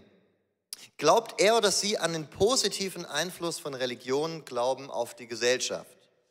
Das sollte jemand nicht stehen bleiben, aber das ist schon mal eine geniale Grundlage, auf der man anknüpfen kann. Es gibt Leute wie Tom Holland zum Beispiel, ein mittlerweile bekannt gewordener englischer Historiker, der selber gar kein Christ ist, aber die ganze Zeit durch die Welt tingelt und über den positiven Einfluss des christlichen Glaubens auf die ganze Welt spricht und sagt, ja, ich bin noch nicht dazu durchgerungen, jetzt auch Christ zu werden, aber ich sehe, welcher positive Impact da war. Oder hat er eben so eine Perspektive von das Christentum und das finstere Mittelalter, was auch oft eine ziemliche Verzeichnung ist, da das gar nicht so finster war, wie dargestellt durch die Aufklärung. Aber genau, das sind Fragen, die wir uns erstellen können. Wichtig ist, dass wir Menschen und ihre Person und ihre Überzeugungen wirklich kennenlernen, dass wir keine voreiligen Schlüsse ziehen und Leute nicht einfach in Kategorien packen. Gehe nicht davon aus, dass jemand, weil er einen bestimmten Hintergrund hat, automatisch bestimmte Dinge denkt und glaubt. Nicht jeder hat seine Weltanschauung konsequent durchdacht oder sie auch überhaupt nur mal hinterfragt. Nicht jeder hat sich mit den Heiligen Schriften seiner Religion beschäftigt und viele, die verbinden und verknüpfen auch Glaubenssätze, die miteinander eigentlich inkompatibel sind. Ich kann mich noch erinnern, als ich auf einer Griechenland-Studienreise war und da war so ein Touristenshop und bin da reingegangen, habe da wie auch immer was gekauft und mit der Verkäuferin dann gequatscht über das blaue Auge, was da hing, so dieses Nassar-blaue Auge, kennt ihr vielleicht von manchen Deutschrappern, Auge machen, also hier die bösen Augen quasi, die neidischen Blicke von anderen abwehren und darum macht man sich so ein blaues Auge hin. Kaufen sich auch interessanterweise alle möglichen Touris, die gar nicht wissen, was sie da eigentlich mit sich rumtragen, aber naja, schon hat definitiv eine Aufladung, die auch, würde ich sagen, mit ziemlichem Aberglauben zu tun hat. Aber ich habe die Frau darauf angesprochen und halt so meine Überleitung gemacht, wenn Jesus da ist, dann brauchen wir das doch nicht. Und sie sagt, ja, schau mal hier. Und dann zeigt sie mir ihr Armband und dann hat sie auf der einen Seite einerseits Heilige und gleichzeitig, also orthodoxe Schutzheilige und gleichzeitig aber dieses blaue Auge. Sagt, aber guck hier, das sind mehr christliche Symbole als von diesem blaue Auge-Symbol. Ich bin jetzt auch persönlich von meinem protestantischen Hintergrund her nicht so, dass ich Schutzheilige anrufe, aber ich finde interessant, wie Menschen einfach sein können, dass sie einerseits sagen, ich bin Atheist, andererseits sich Tarotkarten legen lassen. Einerseits sagen, ja, ich bin Christ, gleichzeitig aber noch zum Voodoo-Priester gehen können oder sich so ein blaues Auge ans Armband machen. Und da müssen wir einfach uns klar machen, nicht jeder hat seine Weltanschauung konsequent durchgedacht und deswegen ist es nicht immer das Effektivste, wenn du jetzt mit jemandem sprichst, sagen wir mal, der jetzt vielleicht eine kommunistische Grundausrichtung hat, jetzt die Werke von Karl Marx zu lesen, weil er die vielleicht selber gar nicht konsequent durchdacht hat, sondern ihn persönlich kennenzulernen, sie persönlich kennenzulernen und dann eine Brücke zu bauen. Ja, So, wie können wir umgehen mit Einwänden und kritischen Fragen? Da habe ich mal ein paar Punkte für uns, die ich glaube ganz hilfreich sind oder sein können. Achte darauf, ob der andere ein Argument macht oder nur eine Meinung wiedergibt. Oftmals werden Meinungen mit Argumenten vertauscht oder verwechselt. Aber eine Meinung ist kein Argument. Eine Meinung ist kein Argument. Eine Meinung ist einfach nur eine Sichtweise. Ein Argument ist eine Sichtweise, die von Gründen getragen wird. Wenn wir es mal mit einem Haus vergleichen. Wände sind die Argumente, das Dach, das von den Wänden getragen wird, ist die Schlussfolgerung. Wenn jemand etwas behauptet, dann ist es sein Job, das mit Argumenten zu unterlegen. Jemand, der eine Behauptung, eine Meinung nennt, ohne Argumente dafür zu haben, ist wie jemand, der ein Dach auf dem Boden baut. Es ist nicht dein Job, es ist nicht unsere Aufgabe, Antworten auf Meinungen zu überlegen, sondern uns mit Argumenten auseinanderzusetzen. Wenn jemand sagt, die Wissenschaft hat den christlichen Gott wegerklärt, dann frag nach, inwiefern hat sie das denn? Statt einfach dann direkt loszulegen und zu sagen, nein, Glaube und Wissenschaft sind kompatibel. Wenn jemand ein Statement bringt, ist es seine Aufgabe, da auch ein Argument für zu nennen und nicht einfach nur eine Meinung zu schildern. Das wäre der Punkt hier eben, frag nach einer Begründung für die Überzeugung. Warum denkst du das? Warum sagst du das? Was sind deine Gründe dafür, diese Sichtweise zu vertreten? Das Universum war schon immer da und hat keine Ursache. Okay, wie bist du dazu gekommen, das so zu sehen? Wo hast du deine Informationen her? Die Bibel wurde verfälscht. Okay, wie bist du zu dieser Schlussfolgerung gekommen? Sag mal, wo wurde sie verfälscht? Wann wurde sie verfälscht? Wer hat sie verfälscht? Wie wurde sie verfälscht? Frag nach einer Begründung und dann wirst du sehen, wie viele Menschen Dinge einfach nur vor sich her sagen, aber sie gar nicht wirklich durchdacht haben. Ich bin mal wegen Rückenschmerzen in der Physiotherapie gewesen und es war witzig, dann hatte ich mit der Physiotherapeutin über die Frage gesprochen, ob das Universum einen Anfang hat und ob das Universum unendlich ist und ich habe gesagt, es ist nicht unendlich, weil es hat begonnen zu existieren und dehnt sich seitdem aus. Das heißt, natürlich so gesehen, in die eine Richtung hat es, also ist auf jeden Fall nicht unendlich. Wenn es einen Anfang hat, dann war es nicht schon immer da, ergo nicht unendlich. Und dann hat sie sich berufen auf einen Physiker, Harald Lesch, der, wie ich ihr dann erklärt habe, gläubiger Christ ist und definitiv glaubt, dass Gott die Welt ins Dasein gerufen hat. Aber oft ist es so, Leute, die sagen so Sachen vor sich her und da ging es stark Wissenschaft versus Glauben, aber können ihre Sicht gar nicht begründen. Und es gibt 3 Fragen, die du da stellen kannst, um die Stichhaltigkeit eines Arguments zu hinterfragen. Ist es möglich? Ist es plausibel? Ist es wahrscheinlich? Ist es möglich? Die Bibel wurde verfälscht und die Dreieinigkeit wurde hineingelegt. Schon gehört, also habe ich schon öfter gehört. Okay, wie hätte das gehen sollen? Ist das möglich? Wann war das denn? Wo wurde das gemacht? Wie wurde das gemacht? Wie hätte das denn überhaupt möglich sein sollen, wenn bereits Ende des 1. Jahrhunderts Christen von Spanien bis Indien verbreitet waren? Wie hätte jemand rumgehen sollen, alle zigtausende Manuskripte einsammeln und alle auf die gleiche Weise verändern? Wie hätte das passieren sollen? Das ist unmöglich. Ist es plausibel? Viele Dinge sind an sich in der Theorie möglich, aber eine eher unplausible Möglichkeit. Nur weil etwas theoretisch möglich ist, ist es nicht plausibel. Ich hatte eine Debatte mit einem Atheisten zur Auferstehung Jesu. Und er hatte dann tatsächlich, das war mir nicht klar, was für Positionen er so vertritt, in dem Ganzen meine Argumentation damit ausgehebelt, dass er sagte, Jesus gab es gar nie. Und das gesamte Neue Testament wurde von Flavius Josephus, ein jüdischer Historiker aus dem 2. Jahrhundert, geschrieben. Okay, ist das wirklich plausibel? Also jetzt auch diesen Part hier, wo Paulus schreibt, hey, bitte denk daran, noch meinen Mantel aus Troas mitzubringen, den hat er auch gefaked, so geschickt, dass es dann aussieht, als wäre das wirklich von Paulus, der noch so eine Notiz nebenbei random raushaut. Ist es plausibel? So die ganzen Grüße in Römer 16, grüß noch das Haus von der und grüß noch das Haus von der, alles von Flavius Josephus im 2. Jahrhundert. Ist es, und wieso sind sich dann da sämtliche, selbst die kritischsten Historiker und Neutestamentler einig, dass diese und jene Briefe wirklich von Paulus sind und wirklich das im 1. Jahrhundert geschrieben wurde? Ja, Möglichkeit nicht gleich Plausibilität. Ist es wahrscheinlich? Mein Anspruch ist es, um vielleicht schon mal der Frage von morgen vorwegzugreifen, kann man Gott beweisen? Mein Anspruch ist es nicht, Gott oder die Wahrheit des christlichen Glaubens zu beweisen im eigentlichen Sinne, sondern ich frage danach und ich denke, wir dürfen danach fragen, was ist die beste Erklärung für die uns vorliegenden Daten?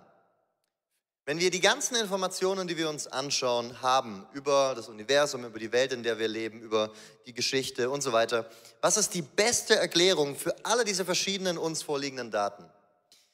Und wenn jemand mit dir über Glaubensinhalte diskutiert, dann sollte der Anspruch da sein, zur besten, wahrscheinlichsten Position zu gelangen. Und diese Frage eben von diesem Grundsatz her dürfen wir rangehen. Finde ich persönlich für mich sehr hilfreich. Ja, nächster Punkt. Prüfe, ob das Argument des anderen tatsächlich deine Überzeugung in Frage stellt. Ich finde es manchmal hilfreich, sich zu fragen, was wäre denn eigentlich, wenn es so wäre? Würde die christliche Position auf der Kippe stehen? Oftmals werden Argumente gegen die christliche Weltanschauung dargebracht, die an sich schon gewichtig sind, über die man diskutieren darf und sollte, aber die an sich nicht das ganze Schiff zum Wackeln bringen oder vielleicht noch zum Wackeln, aber nicht zum Kentern. So, wenn zum Beispiel, ich wurde vor kurzem, wilder Nachmittag, ich war in der Innenstadt in Stuttgart unterwegs, ist mir ein Mormone entgegengelaufen, mit dem ein Gespräch angefangen. Er begleitet mich noch mit nach Hause, dann kam da ein Muslim, den ich noch von früher kannte, hat sich da im Gespräch dazugestellt, dann von den Mormonen quasi den Staffelstab bekommen und das Gespräch weitergeführt. Und er hat mir dann die Frage gestellt, welche Bibel ist die richtige? Die katholische mit 72, die orthodoxe mit so und so vielen oder die protestantische mit 66? Was ist jetzt Gottes Wort? Ja, ist schon eine gewichtige Frage. Also ganz ehrlich, ob jetzt ein Buch vom Schöpfer des Universums Gott gehaucht, inspiriert worden ist oder nicht, das ist schon wichtig, oder? Also wenn da dein Leben lang du eine Sammlung von verschiedenen Schriften ignorierst, die der Schöpfer des Universums eigentlich sich gedacht hat, dass man darüber meditiert, darüber liest, darüber spricht, darüber predigt, ich finde es jetzt nicht unwichtig. Aber die Frage ist, und die habe ich zurückgestellt, was steht denn auf der Kippe? Sagen wir mal, mein Leben lang lese ich nicht im Buch Tobit oder ich lese es aber nicht als Wort Gottes. Wird denn dadurch irgendein christliches Glaubensbekenntnis in Frage gestellt? Steht die Auferstehung Jesu auf der Kippe dadurch? Nein. Steht der Sühnetod Jesu auf der Kippe? Nein. Steht die Gottheit Jesu auf der Kippe? Nein. Steht irgendeine zentrale christliche Lehre damit in Frage? Nein. Es ist eine spannende Inhouse-Debatte, es ist eine spannende Thematik, aber unser christlicher Glaube steht und fällt nicht zum Beispiel mit der Anzahl der biblischen Bücher, sondern mit dem Sterben und Auferstehen Jesu Christi. Und ich glaube, dieses Denken zu haben, hilft einem, manche Sachen auch ein bisschen einzuordnen. Identifiziere Hyperskeptizismus. Hyperskeptizismus, was meine ich damit? Oftmals wenden Skeptiker, wenn es um den christlichen Glauben geht, ein Maß an Skepsis an, das es nahezu unmöglich macht, sie von irgendwas zu überzeugen. Weil es kann ja immer auch irgendwie anders erklärbar sein. Es kann ja auch immer irgendwie anders gewesen sein. Und daher ist es manchmal hilfreich hinzusehen und nachzufragen, was genau sie denn eigentlich erwarten, um überzeugt werden zu können. Was müsste denn eigentlich passieren? Weil, weißt du, theoretisch könnten wir alle auch einfach nur uns in einer Matrix befinden und das alles hier ist gerade nur eine große Illusion. Theoretisch ist vieles möglich. Die Frage ist, was ist die wahrscheinlichste und beste Erklärung? Und ja, wenn es dann plötzlich nicht mehr reicht, dass das Neue Testament die best überliefertste Schriftensammlung der Antike ist, sondern wir wollen die Originale, die wir zwar von keinem haben, aber nein, ein Gott, der hat es zu liefern, dann komme ich halt irgendwann an den Punkt zu sagen, fragst du da wirklich ehrlich? Oder hast du so einen Skeptizismus, der so ausgeprägt ist, dass es theoretisch gar nicht möglich wäre für Gott, sich dir zu zeigen, weil du bei allem immer sagen würdest, kann man auch irgendwie anders erklären. Erkenne ad hominem Argumente. Was sind ad hominem Argumente? Argumente, die dich als Person attackieren, aber nicht das Argument, das du bringst. Ja, du hast ja nur einen Bachelor, du hast ja nur eine Ausbildung, der und der ist Professor und der sieht es anders. Wer bist du schon gegen den? Und dein Argument versuchen wegzuwischen. So, ja, du bist ja eh nur in einem christlichen Elternhaus aufgewachsen und darum, weil du so sozialisiert worden bist, deswegen glaubst du das halt alles. Ich meine, gut, man kann es mal zurück in den Spieß umdrehen und fragen und sagen, gut, du bist ja auch einfach nur in einem säkular-humanistischen Haushalt groß geworden und deswegen hast du halt deine säkular-humanistischen Werte. Geht ja gar nicht anders, du bist so konditioniert, du kannst gar nicht aus deinem Denkrahmen rausgucken. Nee, finden wir schon nicht mehr so toll, oder? Aber nee, bei den Religiösen darf man ad hominem Argumente bringen. Nein, es ist wichtig, das zu unterscheiden. Nur weil jemand männlich, weiblich, aus einem christlichen Elternhaus, schwarz, weiß, intelligent, alt, jung, nicht gebildet genug, sonst was auch immer ist ein Argument nicht wahr oder falsch. Auch weil du als Pastorenkind aufgewachsen bist, ist dein Argument nicht automatisch richtig. Oder weil du Theologie studiert hast. Oder nein. Ja, okay. Keine ad hominem Argumente. Erkenne Strohmann-Argumente. Was sind Strohmänner oder Strohmann-Argumente? Das bedeutet ein Gegenargument falsch oder lächerlich, verzerrt oder verkürzt darzustellen, um es einfacher widerlegen zu können. Du sagst zum Beispiel, ohne Gott gibt es keine objektiven moralischen Werte und Pflichten.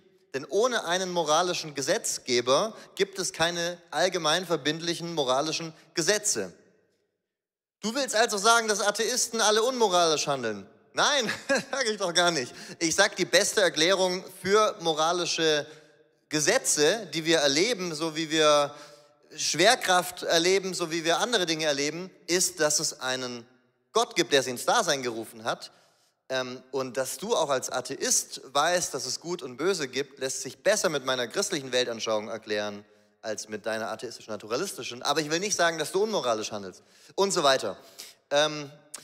Ja, wir sind schon angekommen. Ich hätte noch ein paar weitere Folien, aber wir machen mal an dem Punkt einen Cut. Wir haben ja auch noch die Q&A-Session. Ich bin gespannt auf eure ganzen Fragen und ja, wir lassen euch jetzt gleich gerne von euch roasten. Das ist sehr, sehr gut. Hey. Ich liebe es, hier zu hören. Man merkt, du hast viel Erfahrung und das ist mega bereichernd. Jetzt machen wir das irgendwie so. Darf ich auch noch meinen Laptop? Wie machen wir das? Super. Ich kann auch zuklappen. Nee. Hey, gut. Ich habe gute Fragen gestellt. Online auch. Schön. Einige kommen vom weiten Brunnen. Genau, und von weitem Deutschland, weitem verschiedenen Orten. Sehr, sehr schön. Ihr dürft weiterhin reinschreiben und genau, wir machen jetzt etwa noch 20 Minuten oder so, bis einfach die ersten Leute einschlafen oder so. Nein, natürlich niemand. Ihr würdet noch 3 Stunden weitermachen. Erste Frage. Was sind häufig gemeinsame Überzeugungen, die dir auf der Straße entgegenkommen? Also das ist mir sehr aufgefallen. Du sagst, okay, wir müssen auf die Situation der Leute eingehen. Auch die Geschichte von Apostelgeschichte bezieht sich darauf. Was hast du jetzt erlebt? Was waren solche Eingangstore, solche unbekannte Göttern, die du auf der Straße oft antriffst, wo du darauf Bezug nehmen kannst? In der heutigen Gesellschaft. Deutschland oder Schweiz? Ich glaube, das Bedürfnis nach Gerechtigkeit ist eines, das jetzt gerade auch so unsere Generation ganz stark ausmacht. Also die Millennials, Gen Z und welche Kategorien man da so aufmacht.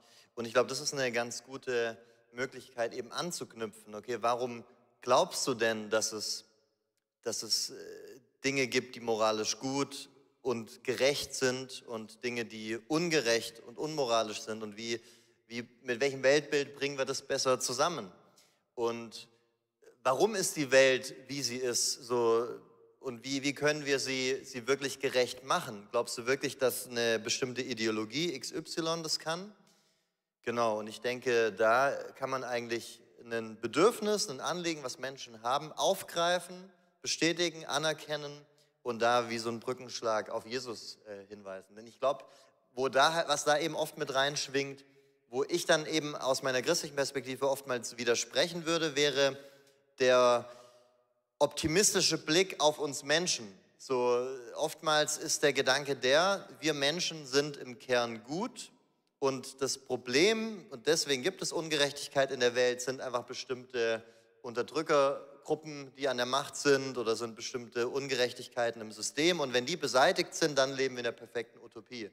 Und ich als Christ komme und sage, nein, ich glaube, wir haben in unserem Herzen Gutes und Böses, und es wird bis Jesus wiederkommt, nie ein perfektes System der Gerechtigkeit geben. Das heißt nicht, dass ich meine Füße hochlege und sage, ich ziehe mich zurück, weil Jesus kommt bald wieder, bis dahin verteile ich einfach Traktate und fertig, sondern wie im Himmel, so auf Erden wollen wir ja das Reich Gottes als seine Botschafter in die Welt tragen, aber immer mit der Perspektive, dass wir es machen, um Menschen einen Vorgeschmack zu geben auf die ultimative Gerechtigkeit im kommenden Reich Gottes und nicht um einer Utopie entgegenzuarbeiten, die nie kommen wird. Also Gerechtigkeit, gibt es noch ein anderes Thema, das dir oft begegnet? Ich glaube, Sinn und Orientierung. Also es gibt in unserem postmodernen Zeitalter die einen, die finden das klasse, dass es 20.000 Möglichkeiten gibt, sich selber zu erfinden.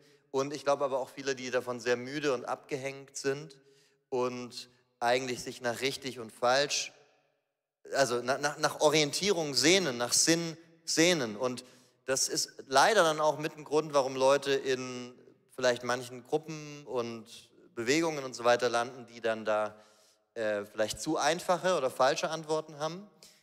Aber ich denke, dass früher war ja immer Freiheit so das ganz große Ding für die Menschen und ist es nach wie vor immer noch in unserer westlichen Welt, aber ich glaube, ganz viele Menschen sagen, Freiheit gut und schön, aber ich sehne mich nach Klarheit, ich sehne mich nach Richtung, und dann zu sagen, hey, es gibt eine objektive Wahrheit, sie ist in Gottes Wesen begründet und es gibt einen ultimativen Sinn unseres Lebens, weil wir von einem Schöpfer gemacht worden sind. Ich glaube, das ist eine gute Brücke.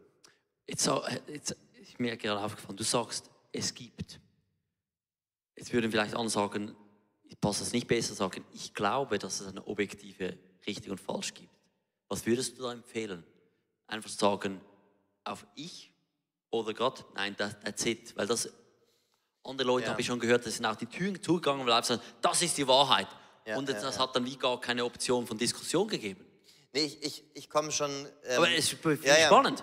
Ich komme schon gerne von der Perspektive, dass ich sage, dass es aus meiner Sicht die beste Erklärung der uns vorliegenden Informationen, und ich würde sagen, so wie ich die Welt einordne, so wie ich uns Menschen wahrnehme, komme ich zu dem Schluss, die beste Erklärung dafür ist, was wir hier in der christlichen Weltanschauung finden. Ich bin auch nicht Fan davon zu sagen, friss oder stirb, so ist es. Aber ich würde halt da im Gespräch einfach auch dran anknüpfen, wo Leute dann auch das in Frage stellen, und wenn Leute zum Beispiel eben die Existenz von objektiver Wahrheit in Frage stellen, sagen, es gibt ja gar keine Wahrheit. Ist das wahr? Also, okay. Ist das jetzt nur relativ wahr oder absolut wahr? Und da auch die Denkvoraussetzungen erstmal klären. Bleiben wir gerade bei der Wahrheit. Die Topfrage war, wie erkenne ich heute gute Quellen und wie kann ich glaubwürdige Informationsquellen auch wirklich prüfen? Weil heutzutage, wir haben so viele Dinge, wo wir Informationen finden können. Der hat das gesagt, der hat das gesagt. Wie prüfe ich es dann noch? Ja, also ich denke manchmal, Social Media ist echt Fluch und Segen zugleich. heute kann halt wirklich tatsächlich jeder, der frisch zum Glauben kommt, da seine Livestreams machen, hat mal kurz ein paar hundert Zuschauer und erreicht da Menschen. Also ich würde grundsätzlich empfehlen, sich eher vielleicht auch tatsächlich mal durch ein paar gute Bücher über Themen zu informieren, statt in Reels und Shorts auf YouTube und Instagram unterwegs zu sein, wo komplexere Sachverhalte dann oft sehr verkürzt auch nur dargestellt werden. Oder Bücher kann es ja auch sein, obwohl es vielleicht komplex erklärt und trotzdem vielleicht gut oder nicht so gut. Ja, also ich bin nicht so der Fan davon zu sagen, das nicht lesen und das ist böse und Menschen, ich finde es wichtig, auch einen mündigen Glauben zu entwickeln. Gleichzeitig ist halt die Frage, man muss sich halt immer ehrlich damit auseinandersetzen, wen oder was lese ich da gerade, und das kann man und dann auch irgendwo das in einer gewissen Weise portionieren. Also, dass man, manche, die sind so, dass sie zum Beispiel immer eine bestimmte fromme, glaubensvolle Perspektive in der Kirche so mitbekommen haben und dann sagen sie, so, jetzt ziehe ich mir mal ein bisschen rein, was ich jetzt von liberaler theologischer Seite höre, und sind dann in so einem absoluten Rabbit Hole drinne.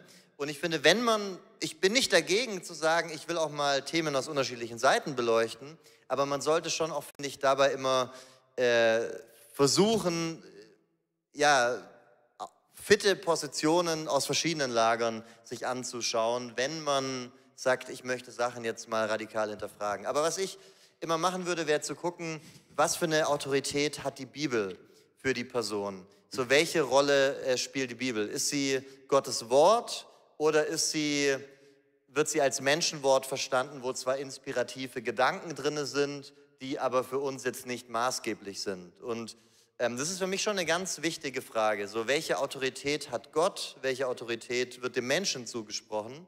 Und für mich persönlich ist es schon wichtig, meine Denkweise, meine Theologie, mein Glaubensverständnis abzuleiten, auch von Gedankengängen, in denen diese Grundvoraussetzung gegeben ist, dass Gottes Wort als Gottes Wort verstanden wird und Gott als Schöpfer anerkannt wird.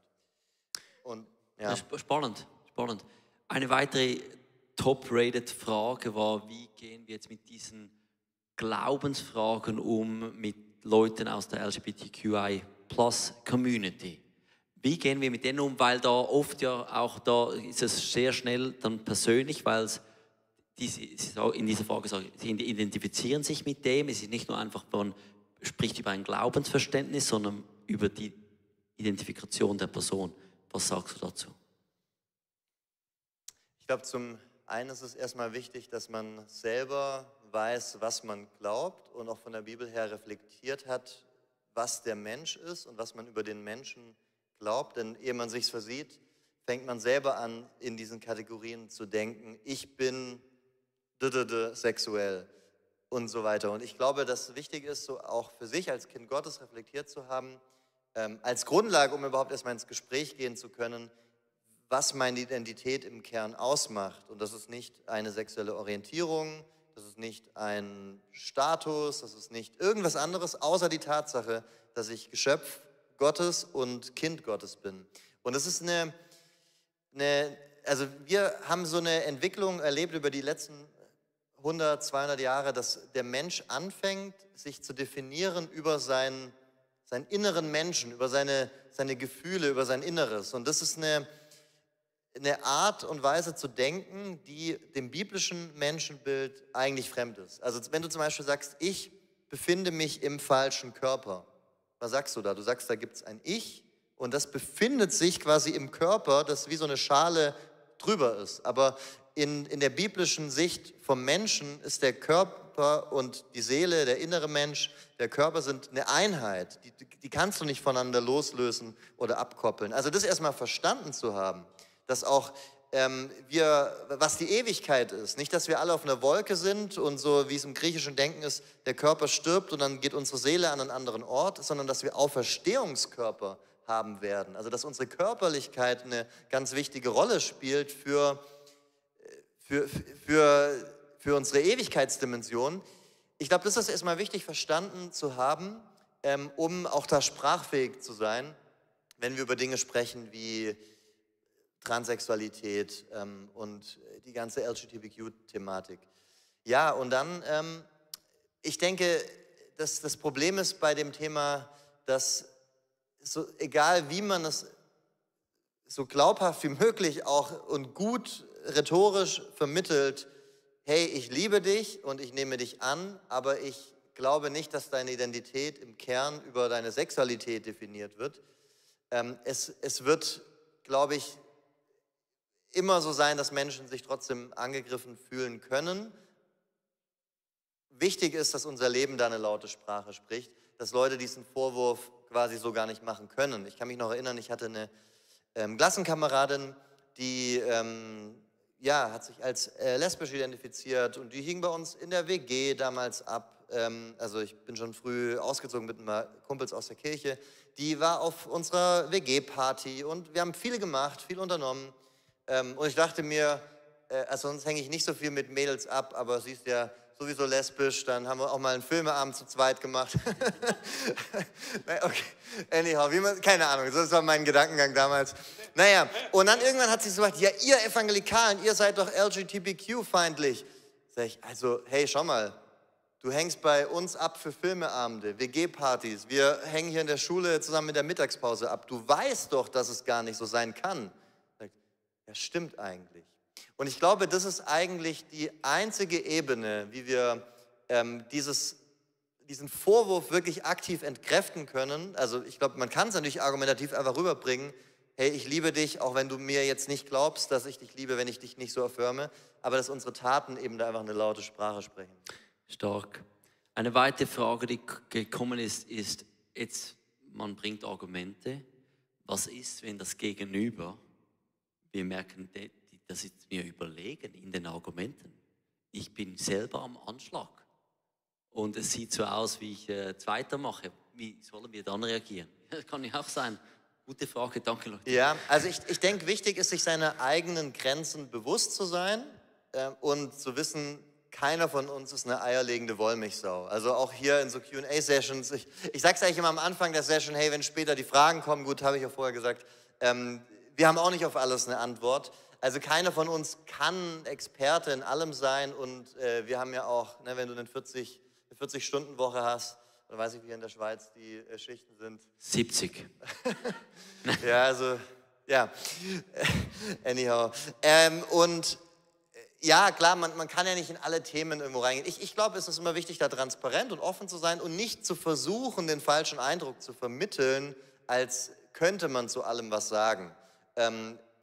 Es gibt diesen Spruch, den will ich mir auch immer selber beherzigen. Schuster, bleib bei deinen Leisten. Also bleib bei dem, wo du dir sicher bist und versuche nicht, weil du in einem Abendseminar bei Simon Garech drin gesessen bist, jetzt hier mit deinem Dozenten an der Uni über Themen zu reden, wo du mal kurz dich in eine halbe Stunde reingedacht hast. Also es ist schon auch wichtig, sich erstmal seine Grenzen bewusst zu sein und auch transparent zu kommunizieren. Hey du, ich bin mir da gerade nicht so ganz sicher in dem Thema.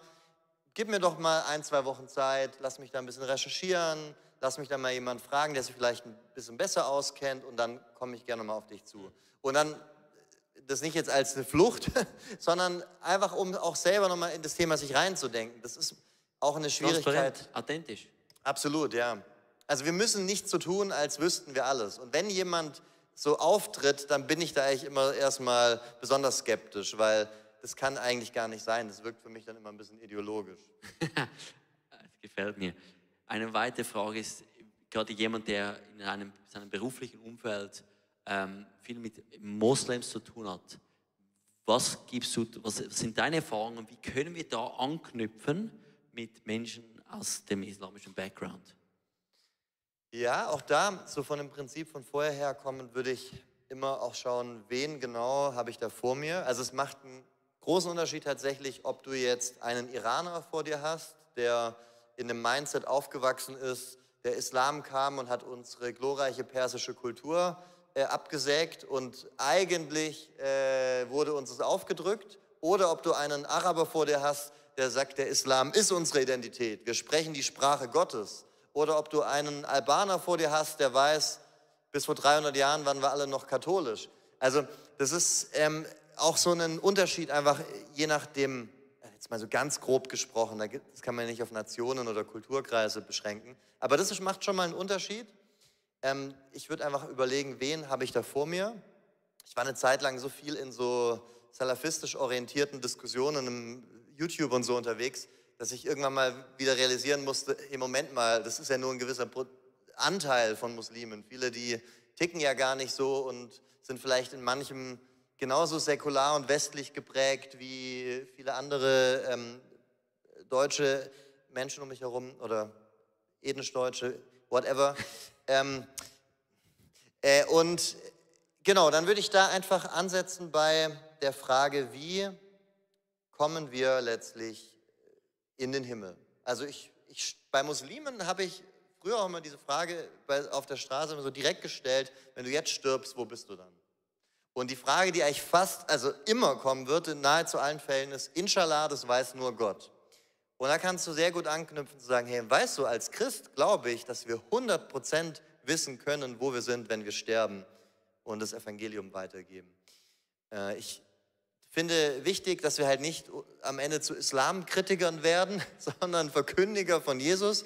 Es geht nicht darum aufzuzeigen, welche Passagen im Koran wir vielleicht so nicht ganz teilen und andere Dinge, sondern eine Brücke immer zu Gott. Und ich glaube, was da für Muslime auch eine beeindruckende Ebene ist Heilsgewissheit, also dass wir uns freuen auf den Himmel, ist, wenn wir von Gott als Vater und von dieser Liebesbeziehung sprechen, die wir zu ihm haben. Und wenn wir durch unser Leben zeigen, dass die Prinzipien wie halte deine andere Wange hin, liebe deine Feinde, einen Unterschied macht. Ich denke, das wird einen Impact haben. Du sagst immer wieder, man muss sich bewusst sein, von wo die Person herkommt.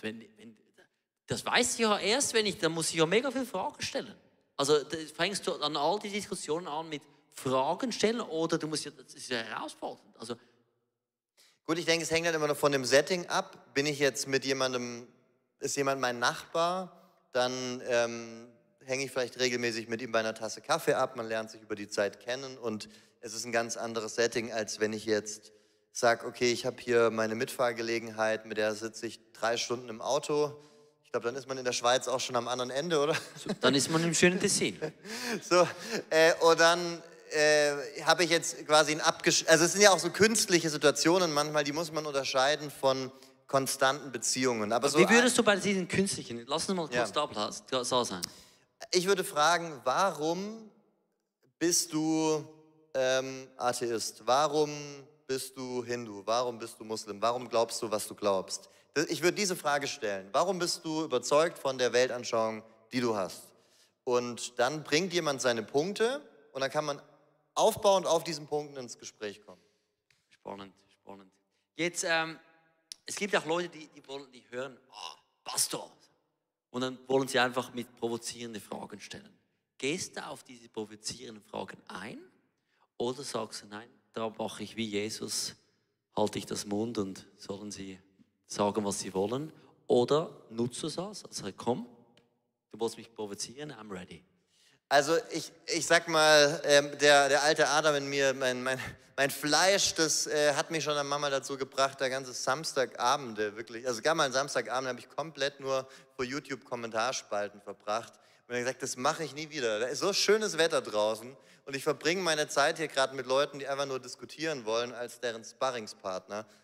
Habe ich Besseres zu tun. Also es kommt darauf an, ist da eine Person, die wirklich in den Themen gerade am Ringen ist und dann will ich mir gerne Zeit nehmen, so wie ich mir anders auch gerne Zeit nehmen möchte, um die Liebe Gottes näher zu bringen. Aber wenn ich das Gefühl habe, ich werde nur als Sparringspartner missbraucht, damit die Person jetzt irgendwo mal ihre Argumente raushauen kann, dann sage ich, nee, sorry, das will ich nicht. Also es gibt schon noch die Ebene, wo man sagen darf, nee, also ich würde mal die Frage stellen, wenn der christliche Glaube wahr ist, würdest du Christ werden wollen? Oder würdest du Christ werden? Oder wenn deine Weltanschauung falsch ist, würdest du es wissen wollen? Und nicht wenige sagen dann ganz transparent nein. Okay, gut, dann brauchen wir auf der Ebene auch nicht reden, lass uns ein Bier trinken, eine gute Zeit haben, aber dann eine Diskussion willen führen, muss es nicht sein. Wie gehst du mit, eine Frage ist, wie gehst du mit Bibelstellen um, die für Kopfmenschen, also sagen, sehr schwierig sind, wie zum Beispiel Manna vom Himmel? Einfach die schwierig sich vorzustellen sind. Wie gehst du persönlich damit um? Oder vielleicht, was du gibst, auch Rat für Leute, die sind sehr Kopfmenschen. Also so jetzt an dem Beispiel, kann man sich das wirklich vorstellen, da ist jetzt wirklich buchstäblich Brot vom Himmel gefallen. Es gibt diesen Satz. Solange es Gipfeli sind. Bitte? Croissant. Es gibt diesen Französische. Satz, wenn der erste Vers der Bibel wahr ist, dann ist jedes weitere Wunder möglich. Im Anfang schuf Gott die Himmel und die Erde. Wenn das stimmt, dann habe ich überhaupt gar kein Problem damit zu glauben, dass Jungfrauen schwanger geworden sind, dass das Meer sich teilt, das Brot vom Himmel kommt.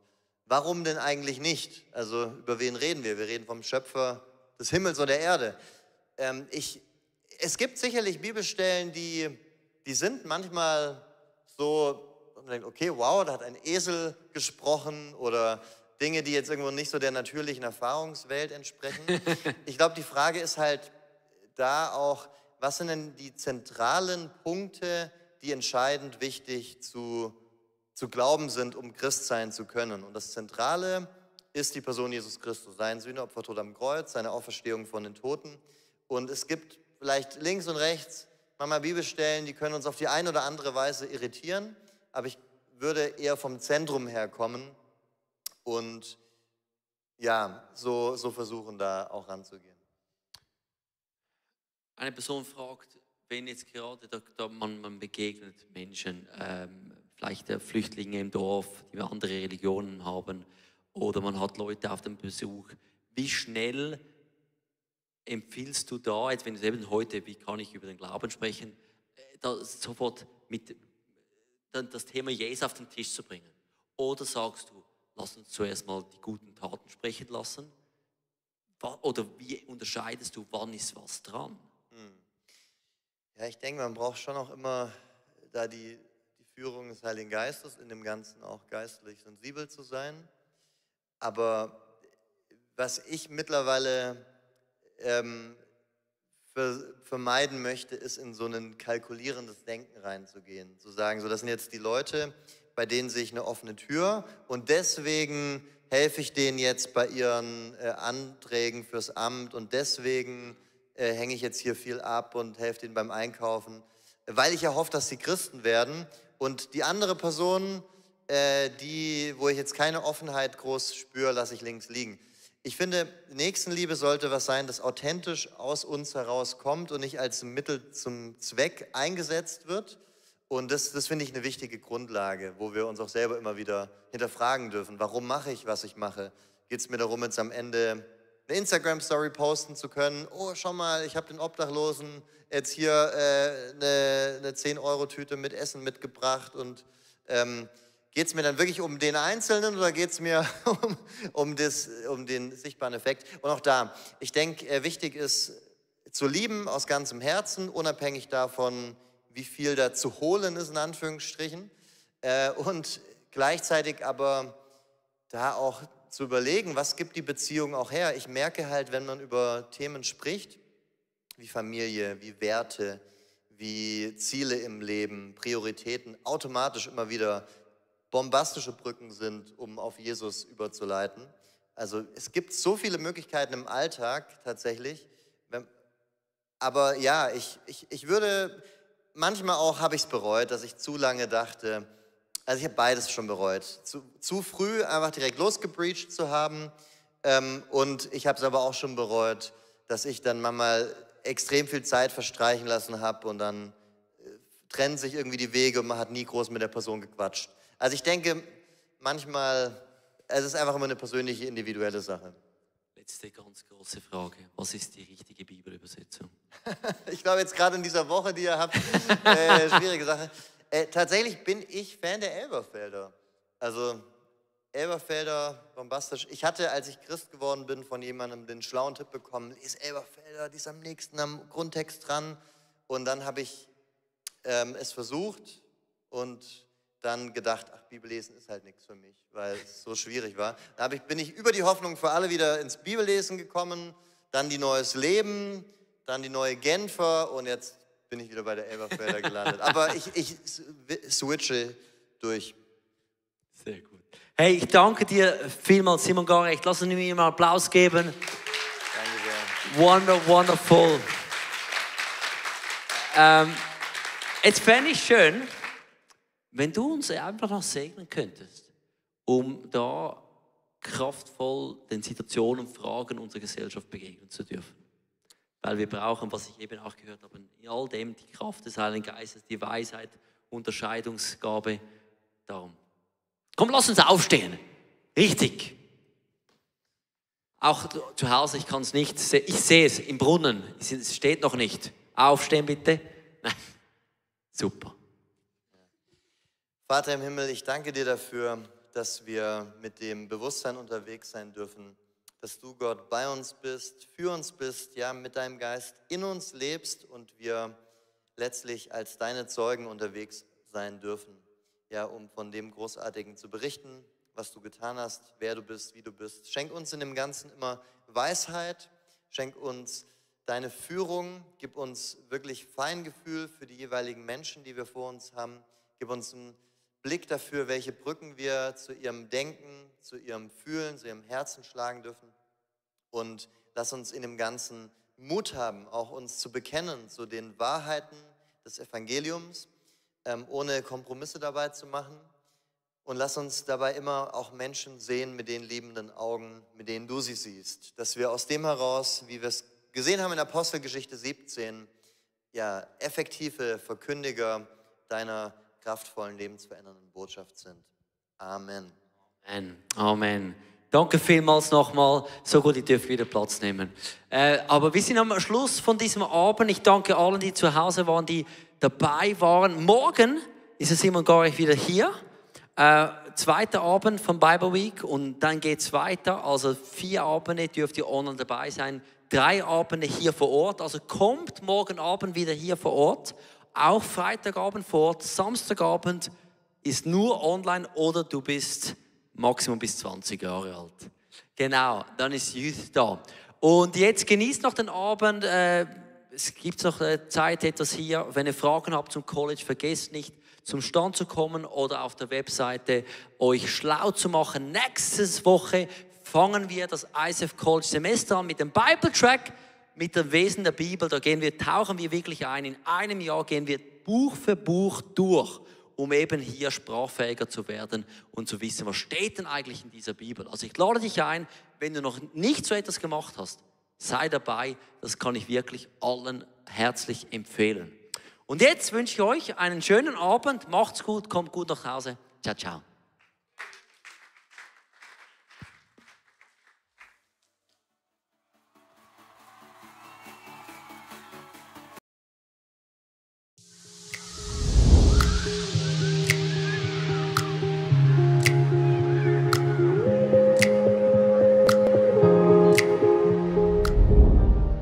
Schön, dass du dabei warst. Ich hoffe, dass die Predigt dir geholfen hat und du viele Dinge auf deinen Alltag umsetzen kannst. Wir würden wirklich gerne mehr von dir erfahren. Vielleicht hast du Fragen, was beschäftigt dich? Dann besuch uns doch auf unserer Homepage icf.ch/connect. Dort erfährst du auch, was uns als Community eigentlich ausmacht. Alles, was du hier siehst, hat zu tun. Viele Volunteers, sie haben ihre Talente investiert, ihre Zeit investiert.